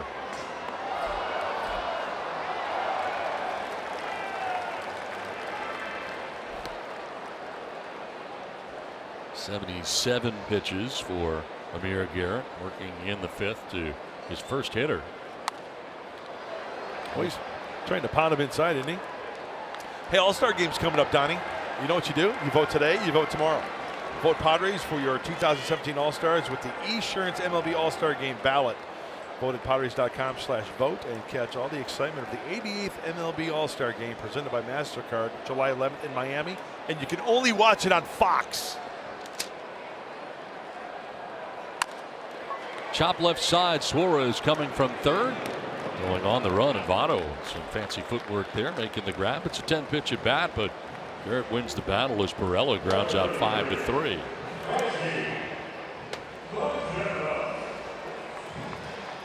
There's Franchi Cordero, 1 for 2 today. Single in the first, grounded out to short in the third. Let's see how Garrett pitches Cordero, and if Cordero can try to take him up the middle and the other way. Oh, first pitch breaker. Nice slider from Garrett.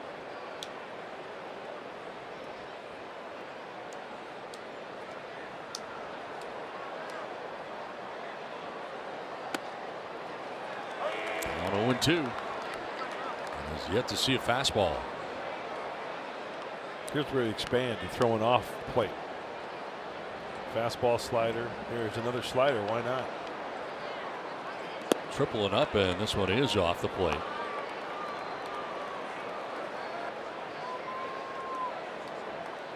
Cordero now. Myers next. Padres batting here in the bottom of the fifth. Now the fastball. Well, he strikes out. There's 6 strikeouts for Amir Garrett, 2 down here in the fifth. I'll tell you what, slider, slider, slider, right? And then the 93-mile-an-hour fastball looks like 103 coming at you. And elevated. Outside corner. Tough to catch up to.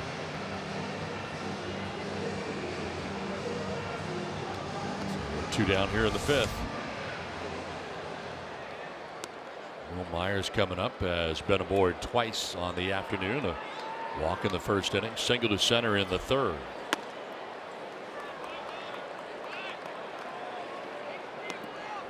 Game 67 of the year for the Padres.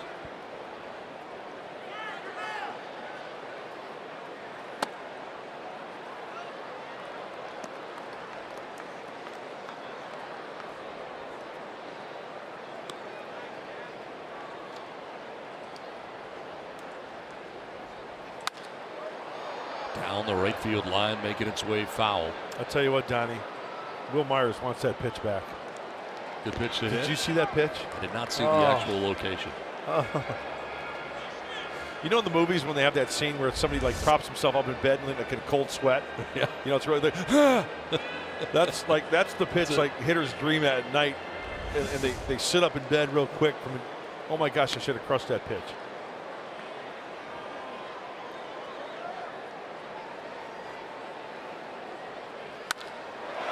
Hits this pretty well out to center field. Alcantara going back for out number 3. We are through 5. It's 2-0 Cincinnati.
First batter of the game, Jose Peraza takes it out of the yard. A leadoff home run against Chacin.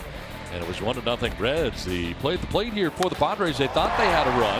As blocking the plate, it appeared, was Tucker Barnhart. But Padres challenged him, and the umpires felt that he did not impede his progress to the plate. Had the ball in their eyes in plenty of time. And another home run for the Reds coming in the 4th inning. Joey Votto gets his 19th home run of the year. And the Reds enjoy a 2-0 lead to the 6th inning. Jhoulys Chacin back on the mound for the 6th. Dealing with the top of the order. Jose Peraza just saw his home run from the 1st inning. Grounded out to 3rd in the 3rd and is 1 for 2 on the day. And how does he adjust? Chacin, that is. First pitch breaking ball. Remember, it was an elevated fastball that he took out of the ballpark on the 2nd pitch of the game.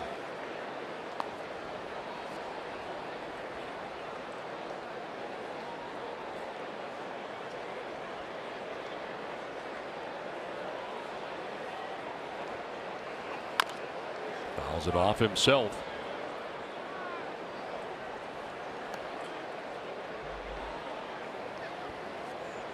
Do you still have dreams? You wake up middle of the night pitching? My dreams, baseball related, are like, I can't find my spikes, I can't find my stirrups, I can't find my glove, and I've got a start to make, and if I don't make this start, I'm never going to get another chance again.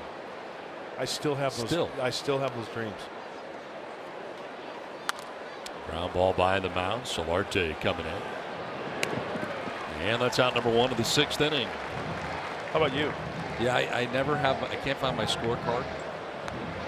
My stuff that I use to work. My red pen, my blue pen. Oh, yeah. I mean, the world will stop if you don't have your blue pen. My media guides. I mean, the stuff that I use every day I can't find. I also cough drops. One cough drop I put out every day. Now, I don't always use it, but it's always here in case. See, that's a good little nugget that people don't know. No, it's always here every day. Today, so far, I don't think I need it. Yeah. Some days I do. Softly grounded again. Solarte at 2nd base and up to the task for assists on the first 2 outs of the inning. Now, for the people who don't know, Donnie drinks 2 waters a game. Yes. He's got bottled water next to him. I like to have some coffee during the game. Some? I got a little nugget for you don't know. What's that? Today, the booth kind of felt like you had enough before the game. So the coffee you've been drinking during the game has actually been decaf. Are you serious? I'm dead serious. Sheila's been giving me decaf? Did you? Really? Yes. You told her? I got a text in the 3rd inning saying, we're going to go ahead and give him decaf. Oh, that's funny. Yeah. I'll show it to you if you'd like. Hold on.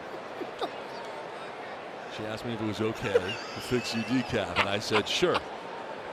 No more loaded coffee. We're good. Yeah. Oh, that's funny. You had a little nugget about me, and I had a little nugget about you. That's good. Yeah. I was amped up before the game. We had a lot of coffee this morning.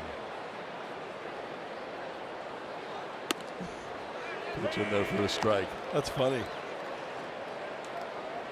They're not happy with me because I outed them.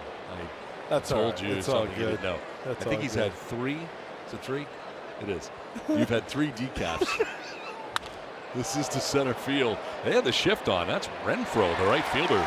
Steps into right center and makes the catch. 2-0 Reds. I want coffee!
Boy, Chuck Hoffman, yeah, kind of a local guy here. I think he's going to play well this weekend. Okay, what's going good with his game right now? Everything.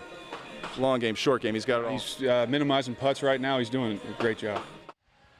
Tomorrow, the world's greatest players battle to be crowned America's champion in golf's can't-miss major of the year. It's the 117th U.S. Open. Begins tomorrow at 8 a.m. on FS1, 3 p.m. on Fox, and streaming live on Fox Sports Go. And there he is, ladies and gentlemen. He likes Charlie Hoffman, the local kid. Ryan Buchter. Bottom of the sixth inning, Jan Hervis Solarte leading it off for the Padres and jumping back out of the way. 92-mile-an-hour fastball. 87 pitches, now 88 for Amir Garrett. His high is 99 pitches, and he's done that twice, but never gone up over 100. There's a base hit through the left side, and a good start to the inning. Jan Hervis Solarte has a single to start the bottom of the sixth inning.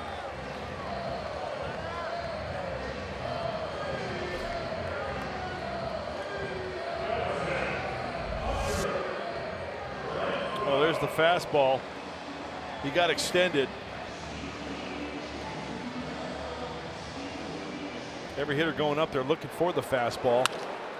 And it's time to get on the board for San Diego now, the third time around the lineup.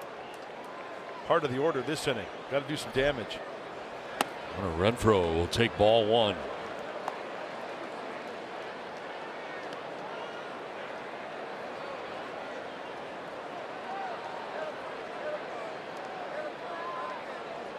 Renfroe 0 for 2. High drive, deep left field. When it comes down, this game is tied. Wow! Two-run shot and no doubter for Hunter Renfroe, his 14th of the year. And with one swing of the bat, it's 2-2.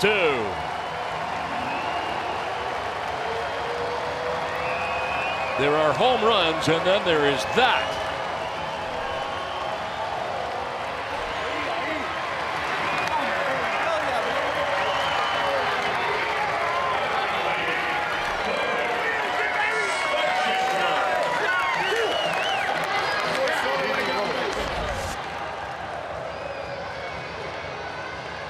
Oh, let the big boy get extended on the fastball.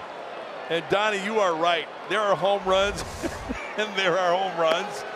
That ball hit just below the Estrella Jalisco landing, above the seats, above the auxiliary scoreboard. That is the perfect swing on contact. I don't think he could have hit a ball any better.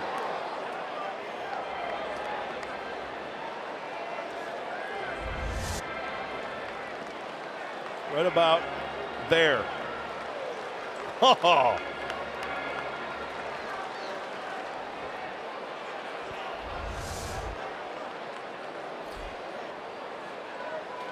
Spangenberg 0 for 2 today, struck out twice and sends that one foul to the screen.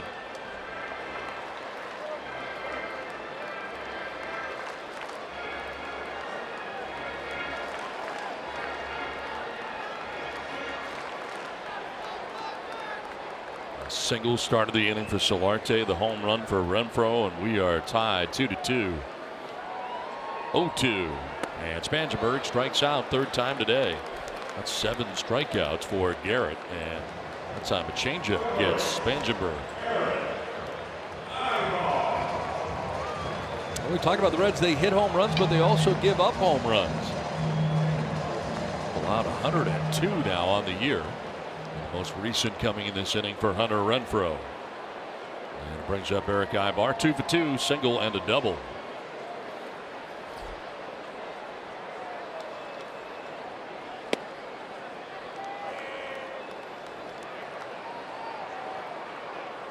And the starting staff for the Reds, they've given up now 74 home runs. Out ahead of this, fouling it off up into the top deck. And to quantify that, okay, 73, right? The second most given up is 60 by the starting staff of the Atlanta Braves. So 14 more than the second worst pitching staff, starting pitchers. Michael Lorenzen warming in the pen right now for the Reds.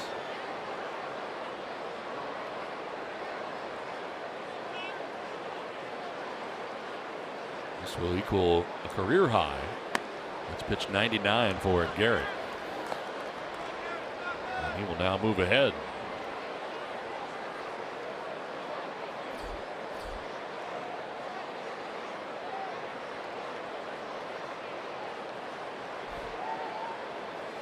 Swing and a miss. Sidebar chases, gets away from Barnhart briefly, so he's got to throw him out. And he does for out number 2. Back-to-back strikeouts for Garrett. Now back in the second inning on a play at the plate. Thrown out at the plate. And the question is, was he blocking the plate? The catcher sure looked that way. Yeah, you know what? I thought he was. They reviewed it. Ted Barrett, the home plate umpire, made the call. And the one that we're highlighting right here, catcher must have possession of ball to block pathway. I think the catcher was blocking the pathway of the runner trying to score. They reviewed it. The Padres challenged it, and the call stood.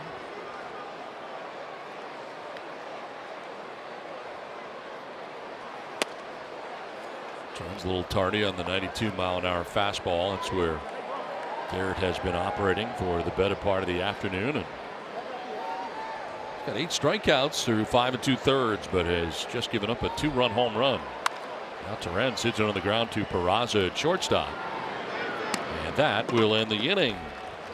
Well, a single for Solarte starts the inning. Then Hunter Renfroe with an absolute blast ties this game 2-2. We head inning number 7, all tied in San Diego.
To San Francisco, Johnny Cueto on the mound, and a couple home runs off Cueto. First Bonifacio for the Royals, and then Lorenzo Cain also taking him deep.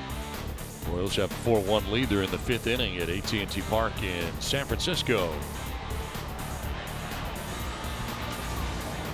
Here it is now 2-2 thanks to a home run by Hunter Renfroe. It's been all home runs today as the Reds have 2 solo home runs. Jose Peraza and Joey Votto have each homered, and it's 2-2 to the 7th inning. Adam Duvall going to lead it off here against Jhoulys Chacín, who has a clean slate now.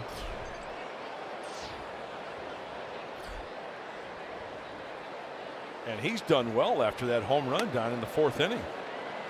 So he has found his groove. We are tied. Got a brand new ball game here at Petco, yo.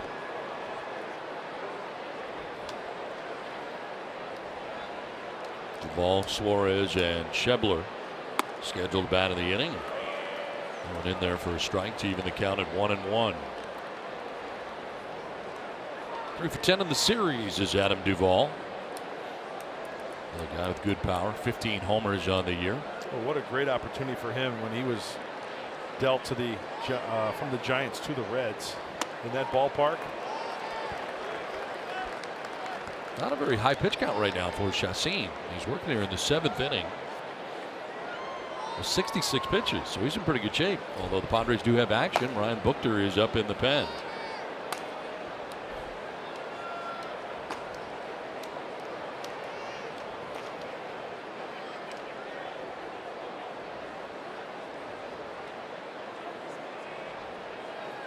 Swing and a miss. Where did he get a piece? Oh, he got just a piece, and it glances off Torrens. So Duvall able to stay alive here. False alarm. It's all good. There's the breakdown. That's some quick innings. Yes, he has the last 3 innings. Hey, even the hardest worked inning, 14 in the third. I'll take that.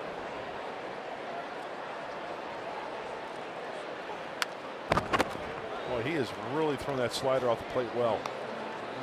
You know, they're throwing balls and they're throwing balls. Anybody can bounce a slider with 2 strikes out in front of home plate, right? It's that one that you throw just off the plate a little bit to entice that hitter to offer and not have that good swing.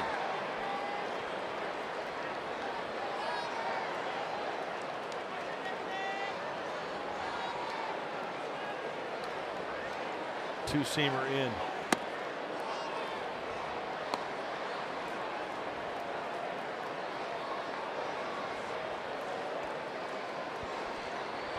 He's retired 5 in a row. Fresh off a 1-2-3 6th inning. Slider. And it's popped up. Back and out of play into the seats. Earlier in the game, Adam Duvall got thrown out at third base after he had doubled in the 4th inning. This fly out to left. Perella goes to third, and Spangenberg applies the tag. Ran the Reds out of what could have been a big inning. Yeah, I didn't understand that one. It's already in scoring position.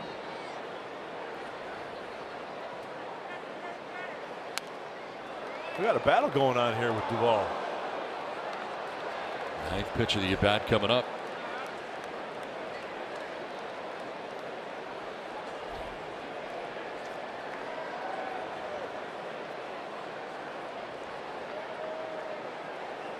Showed you the pitches by inning. There have not been too many of these lengthy battles on the day.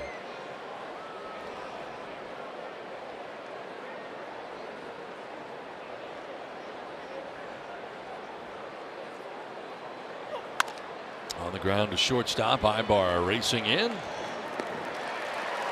One down in the 7th inning.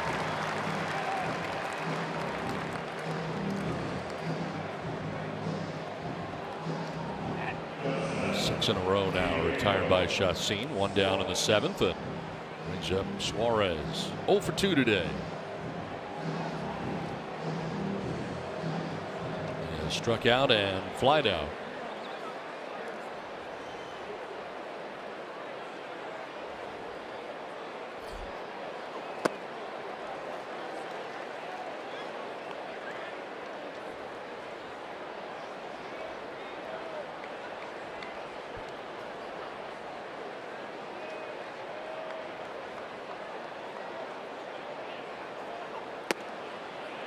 Did he go? They'll check. No, he did not, says John Tumpane, first base umpire.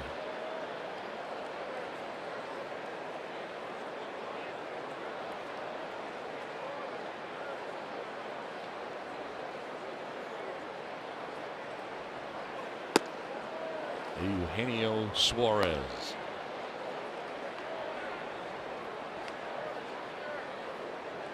You've gotten good at saying that this series. It's taken 3 days.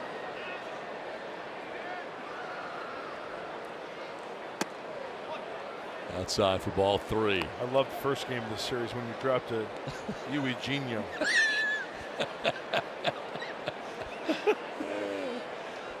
Well, it's kind of the infancy stages of getting to where I am now. Eugenio. Nice. That'll drop in there for a strike. Full count. Good breaking ball there, pitching backwards. Fastball count, flipping the slider up there for a strike.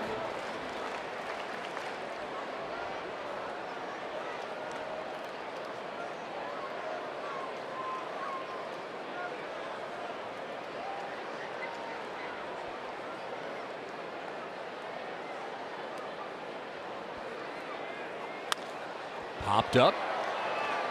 Coming from third is Spangenberg down the line to make the catch for the second out here of the seventh. Went with the slider, 3-2 slider. This copyrighted telecast is presented by the authority of the San Diego Padres. It may not be reproduced or retransmitted in any form. And the accounts and description of this game may not be disseminated without the express written consent of the San Diego Padres. We got a problem with the way I read the copyright? I thought it was a little too fast. Really? I mean, I'm not sure what the rules are. It was too quick. Somewhere in the middle, I just kind of, I lost it. 2 down here in the seventh. You know, it's like those commercials you hear on the radio where they give you the product. Yes. And then there's all these restrictions at the end right. where they zip through. Right. Well, your whole thing was a zip through. You know, very quick. So like you couldn't even hear what the meat of the. So can I copy the pictures? I don't know. Can't do that. Can I just, you know? You can't do that. You can't reproduce. Invite people over to the house, charge a fee to watch the game. Right. Can I do that? You cannot. Oh, see, I couldn't Absolutely tell. I wasn't sure. Got a foul anything outside to first. reproduce this game and show it for profit. Yeah, I'm going to show it later. Right.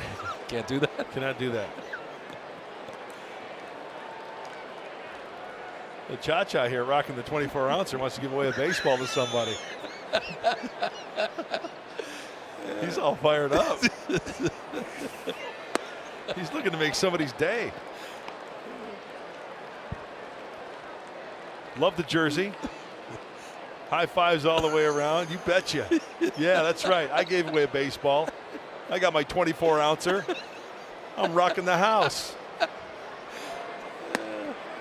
There's ball 4 to Schebler down to first base with 2 down. That is just the first walk of the day given up by Chassin. Still got good movement on that two-seamer. We saw it right there, but he missed. Got to be careful, though, because a couple of them are getting up in the zone. Now, we saw Buchter up in the zone. He should be hot, up in the bullpen, that is. So he's electing to go with Chassin here against the lefty, Alcantara. The switch hitter. Fouls it back to the screen for strike 1. Alcantara striking out swinging in the second. Single to center field in the fifth. As one of 5 Cincinnati Reds hits today.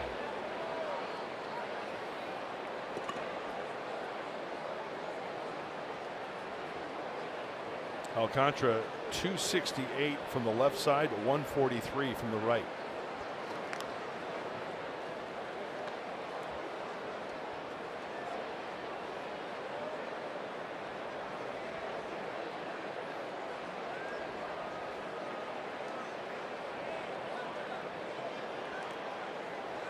Myers holding on Schebler at first base. Alcantara pops it up. Left side of the infield. Spangenberg on the infield grass will make the catch. Little stumble there at the end, but he gets it done. 7th inning stretch tied 2-2.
Hey, it doesn't get bigger than this, folks. The FIFA World Cup is coming to Fox and FS1 in just 1 year's time. It's going to fly by.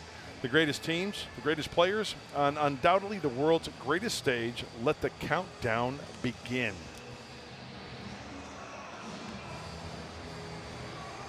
A 2-2 ball game, and looks like Matt Caesar is going to pinch hit in the pitcher spot here. There's a pitching change right now for the Reds, brought to you by El Cajon Ford after Amir Garrett went the first 6 innings and threw 103 pitches. Michael Lorenzen now in the game.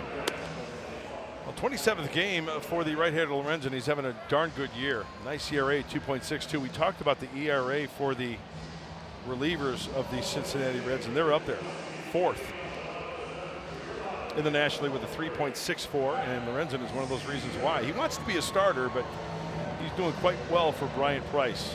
He's a strikeout guy. It's part of a double switch. Scott Schebler moving from right field to center field. Patrick Kivlahan, the former Padre, checks in right field. Alcantara is out of the game as Caesar takes pitch outside for ball 1. So the pitcher spot now 7th in the order. Check swing, did he go? No, we did not. First base umpire John Tumpane.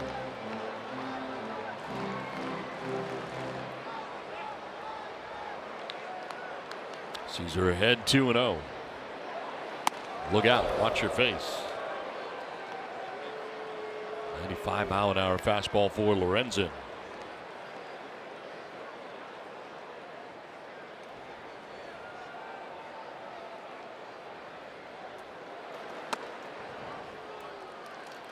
Amir Garrett will not be part of the decision today. 6 innings, 7 hits, 2 runs, walked 2, and struck out 8.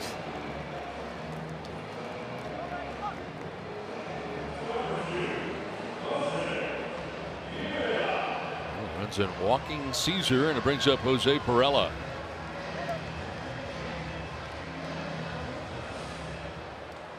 Perella 0 for 3, has struck out twice and grounded out to third base.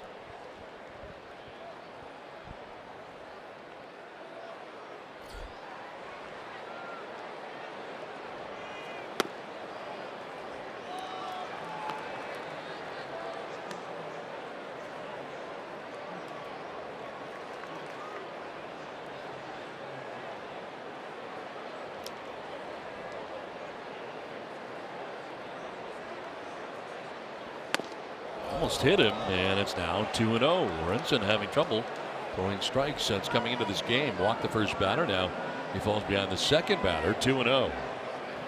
Time for Brian Price to watch. Kind of one of those visits from the catch. It's like, okay, hey, let's regroup here. Coming at me. Let's play a little catch. Come to the glove. Try not to overthrow. Throw all the cliches in there. Let's throw a strike coming up right here.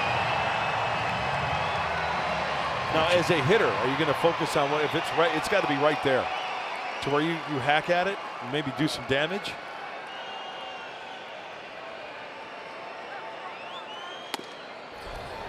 Ball 3, 3-0. He's got a live arm, doesn't he? Yes, he does. He doesn't know where it's going, though.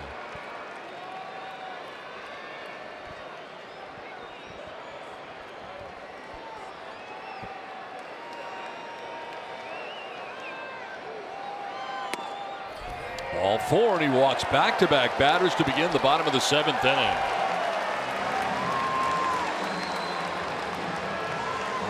Gift here for the Padres to begin the inning. 2 on and nobody out. You got Franchy Cordero coming up.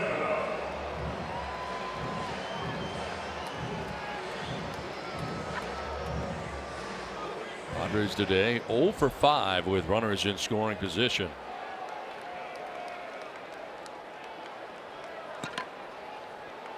.341 against right-handers. As Cordero settles in here on the left side. Having to deal with a left-hander to this point of the game. 1 for 3. He had a single in the first. Now he shows bunt and offers at it for strike 1.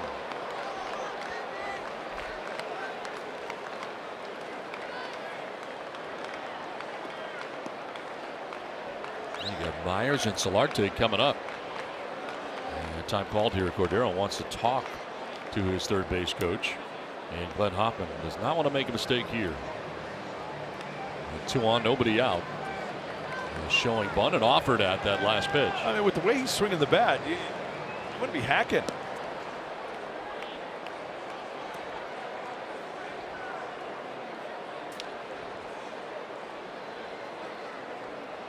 Look for the fastball.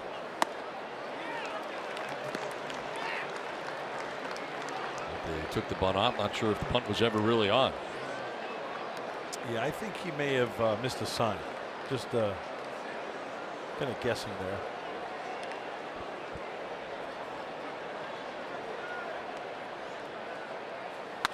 On the ground and throw into right field, a base hit. They're going to try and score. Caesar, the throw to the plate is going to be cut off. Throw to second is going to be late, and the Padres take a 3-2 lead. Franchi Cordero driving in a run that puts San Diego on top. Franchi, what are you trying to do, bunting? Bunting? Really? You was swinging a hot bat, kid. He gets the fastball up. Hey, it's maybe a 4-hopper, but it's through the hole on the right side. Glenn Hoffman waves home Caesar. All hail Caesar. And the Padres break the tie. Nice heads up aggressive running around first base also by Cordero on the throw to the plate. Stay on the bag. He does. And we got action. High fives. Believe it.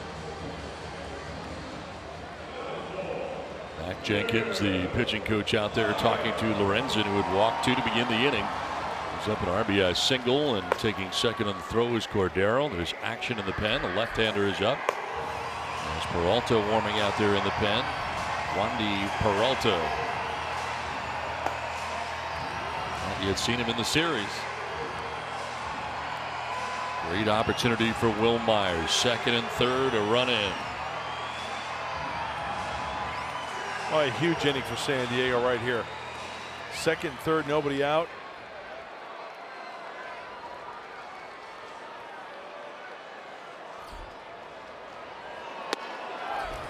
Bluff from Barnhart, like he was going to throw down to third base. Grabbed the attention of Perella, diving back head first. Yeah, if you're going to take that secondary lead after the pitch, as soon as that ball's in the glove, scamper back to the base quickly.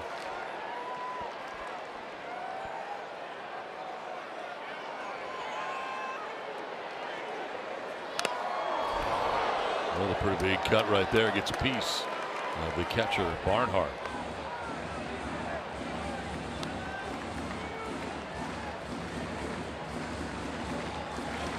Padres have a lead here in the bottom of the 7th inning.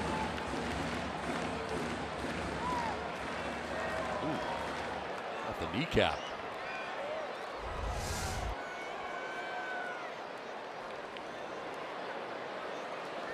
Infield in all the way around. Myers will take ball 2. One of the few breaking balls we've seen from Lorenzen. Can he throw it for a strike? That's a good layoff right there. Hitters count 2-1.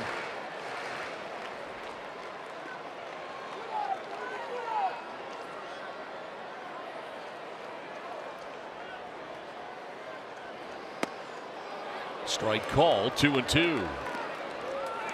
We're asking about the breaking ball for a strike. He just did.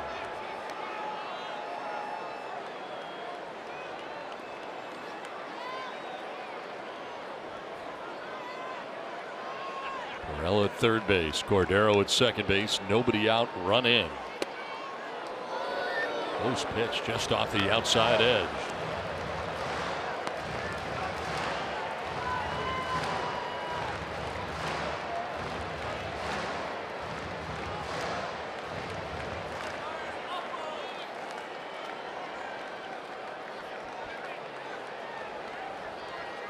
Myers taps it foul. Well, pulled off just a little bit too much on that slider. Might have been a curveball.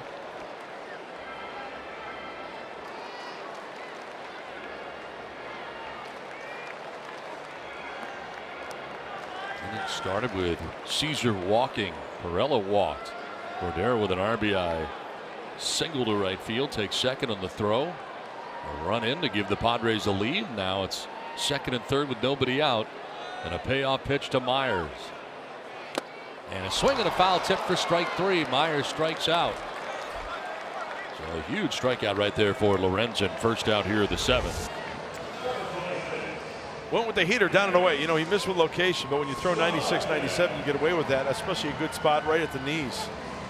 It almost looked like almost like Will was anticipating something in, because it was almost all upper body trying to get to that pitch away. Going to intentionally walk Solarte here. So the no throw intentional walk. And down to first base he goes. Time now for the Bill Howe play of the game, and with the Padres trailing 2-0, Hunter Renfroe with one swing of the bat took care of that. Tied this game 2-2 with a long home run. Home run number 14 of the year for Hunter Renfroe. Now he bats with the bases loaded. And he takes strike one. Well, Lorenzen has surrendered 2 home runs in 34 in a third inning pitch coming into this game.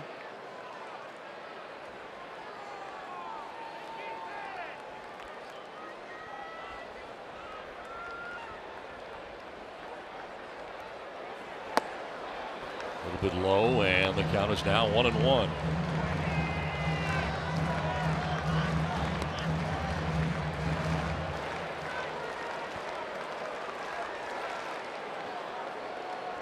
Morel at third, Cordero at second, Solarte at first. And a ground ball back up off the pitcher's glove to second. Run will score. Throw to second is in time, but the Padres get another run and lead it 4-2. Renfroe's retired, but he'll pick up an RBI.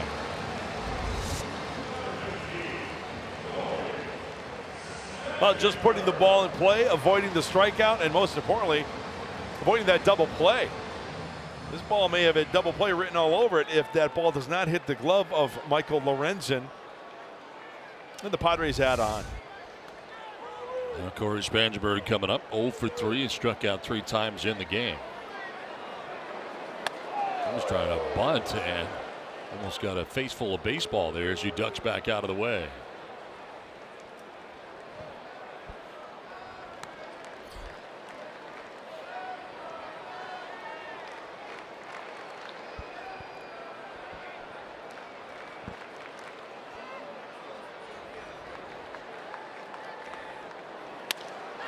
Lines it foul back into the seats.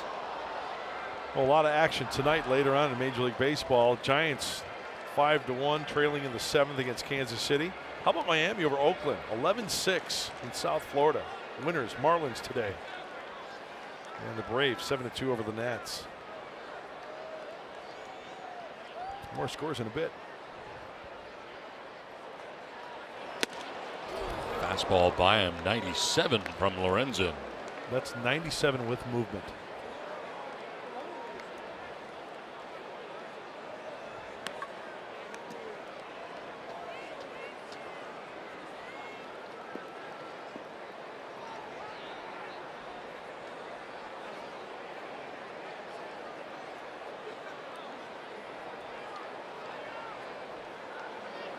Swing and a miss, and Spangenberg strikes out for the 4th time today. Well, a big game here today for the Padres as they have come back from a 2-0 deficit to now lead it 4-2.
here against Cincinnati, Steve? Well, great fundamental baseball right there. Got on top of the ball, pulled it to the right side. Bonus, he got a hit and shows you his closing speed right there to take second base after driving in the big run. Boy, Cordero right now 7 for 14 in this series. That's the go-ahead RBI. Hunter Renfroe would follow, drive in a run. And it is 4-2 Padres in the top of the 8th inning when Steve and I see on Padres Live, the post-game show. A lot to get to, but before I tell you, let me introduce you to the 12U guys, a Poway National All-Star team. Great to have them with us, and their head coach Todd Crapel with us as well. Guys are going to play their first game on Sunday. Congratulations on your season starting, and hope you guys do well on Sunday. All righty, yeah, great. Thank you guys for coming out here. When we see you guys on the post-game show, you're going to hear from Andy Green. He's going to talk about the job his team has done so far today. We get you set for Milwaukee, and we'll tell you about a couple of guys who we think might be overlooked at this year's All-Star game. We'll tell you who our votes would go toward when we see you after the final out. All right, Mike and Fins and the entire crew out there. Yeah, Poway, getting ready. Good luck to the kids from Poway. We'll see you in the big leagues someday. Well, Brad Hand is in this game now and has 1 out on 1 pitch. Last outing was against the Royals. 2/3 of an inning. He gave up 4 hits and 4 runs, and you know what? It happens. Happens to the best of them. And for a reliever, you go an inning, you go 2/3, and you put up those crooked numbers, right? It the ERA is skewed a little bit. But for Brad Hand, this being his, and I have to look it up, 31st game, I'll take one of those every 30, right? Yeah.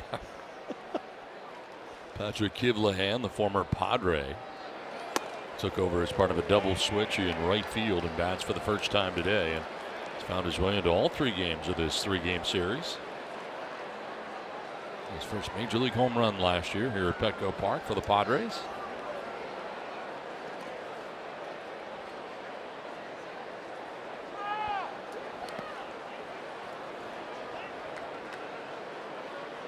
Jolice Chassin today went 7 innings, 5 hits, 2 runs. He walked a batter and struck out 4. The 2 runs are both solo home runs, one for Jose Peraza, one for Joey Votto.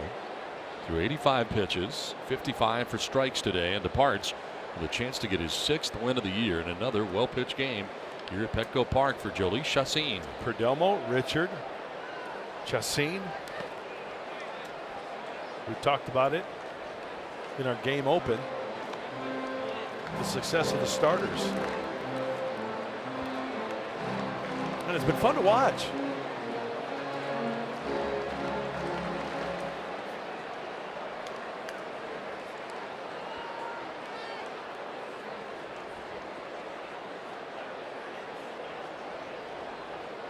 Two to Kivlahan.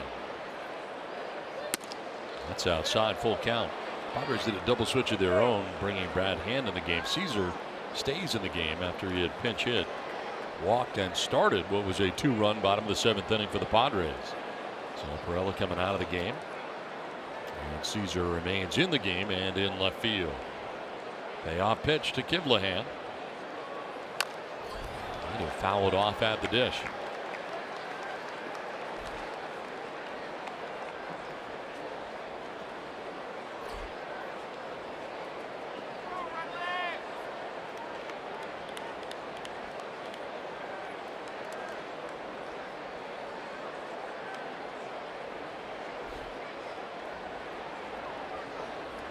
Runs, 8 hits, no errors for San Diego. 2 runs, 5 hits, and an error for the Reds. On the ground to shortstop. On the backhand is Ibar. Throw is high. Myers kept the foot on the bag, it looked like, but safe is Kivlahan. It's going to be a base hit for Kivlahan. Let's see if the Padres have lost their challenge. That's right. So they can't even challenge. Yeah.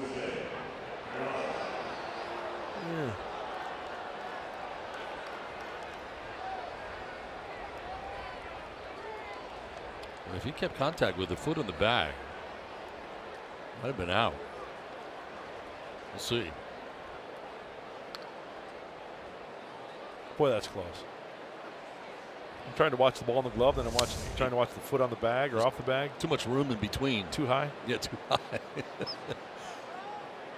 So it's a base hit for Kivlahan. Tying run at the plate in Jose Peraza, who homered to lead off the ball game.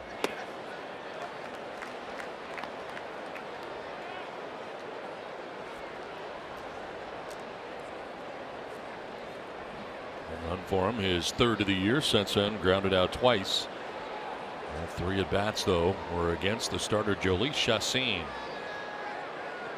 1-0 from Brad Hand, the lefty. And it's on the ground to second, could be 2. Solarte to second for 1. On to first, it is in time. Double play. Padres turning their second of the day. 4-6-3 on the Twin killing. Padres have a 4-2 lead to the bottom of the 8th.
By Petco, where the pets go. By Evans Tire and Service Centers, home with a buy two, get two. And by Jerome's Furniture, where Jerry's price is the lowest price every day. Jhoulys Chacin with a chance for his 6th win of the day. His 6th win of the day. Wow, he's really pitching well. That's a lot of wins for one day. 6th win of the season today, if he can get it. Yeah, and what a great homestand. I mean, it's finishing off the way hopefully everybody expected. Still got some 3 outs to go, but the chance for San Diego to add on here. Enter Wandy Peralta, 29th game. Nice ERA, nice all the way around for this Cincinnati Red bullpen. Really good numbers. Very few walks, more strikeouts than innings pitched for Peralta. Eric Ibar leading it off. He's had a 2-hit day today and grounds one back to the mound, picked by Peralta. Fires to first base for out number 1 of the bottom of the 8th inning. So 1 pitch and 1 out here for Peralta. And they'll bring up Luis Torrens.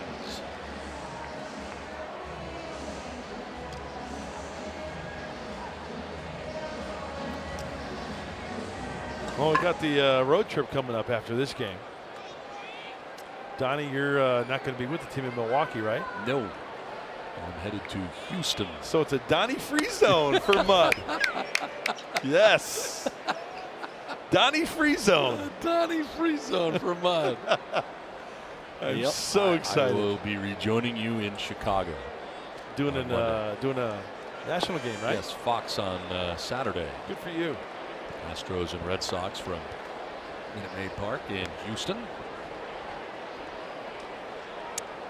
I'll miss you, Mudley. I miss you, Donnie. Torrens strikes out, gets away from Barnhart, who's got to fire down to first. And he gets him. So the strikeout, 2 down in the inning. Well, in a Donnie free zone, the Padres will be in Milwaukee. Miguel Diaz will get his 2nd start. His 1-1 with a 6.92 earned run average on the year between the pen and the rotation. And Junior Guerra going for Milwaukee 1-1 with a 2.45 ERA. Padres and Brewers will get you started on Friday at 5 p.m. on Fox Sports San Diego. So the Padres staying within the National League Central on the road against the Brewers, which is a really, what's the word I'm looking for? Bad? That's a good word. Going into today, the last place Cincinnati Reds only 4 games out in the NL Comedy Central. Matt Caesar batting for the second time. He walked and started the 2-run rally for the Padres in the 7th inning.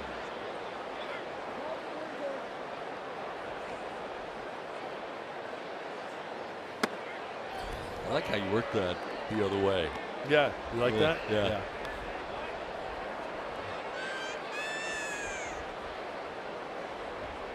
Donnie free zone. Yeah.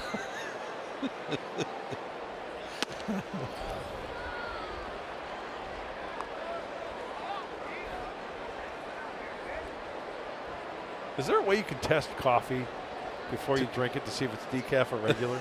No, thankfully. 3-1 pitch is in the air to right field down the line over his Kiblahan. And he'll get there to make the catch. We are headed for the 9th inning. Padres have a 4-2 lead.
Perdomo on Monday dealing 6 2/3 innings, 3 earned runs as part of the Padres victories in the first game. And then last night Clayton Richard tremendous as he ends up going 8 2/3, 8 hits, 2 earned runs.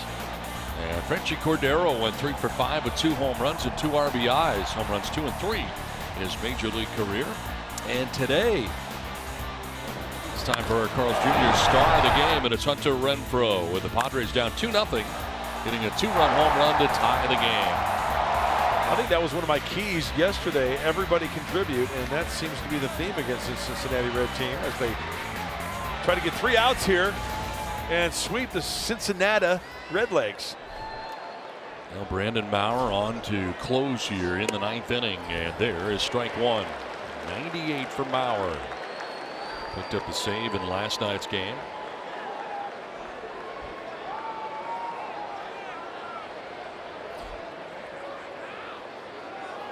Jeanette, a 1-hopper to second base, and Solarte 1 down in the 9th. Well, the day after the Padres score 5 or more runs, get 50% off any regular menu price online order at papajohns.com. Enter promo code Padres5. How are you going to order your pizza? With extra sausage. You love that every time, Love don't it. you? Yeah. Doesn't get old. 1 out in the 9th. I think it might. Joey Votto 1 for 3 with a home run. Sends one out to left field, and Caesar moves over to make the catch. 2 down on 2-3 pitches.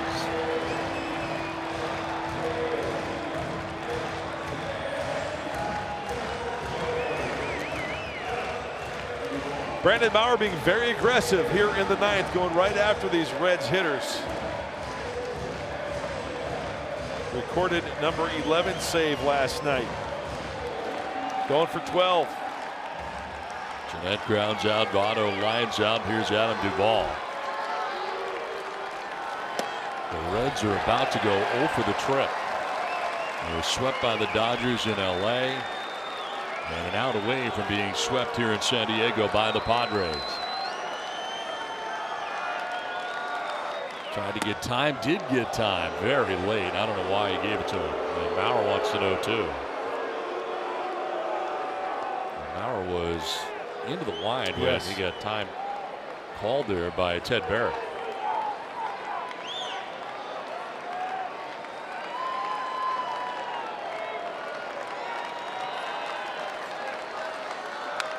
Foul backhand, it's 0-2. Dave Maurer is just reaching back and saying, here it is.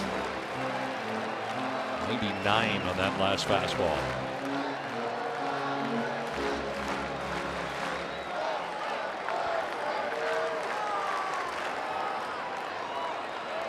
The 0-2 pitch. Just missed, 1-2.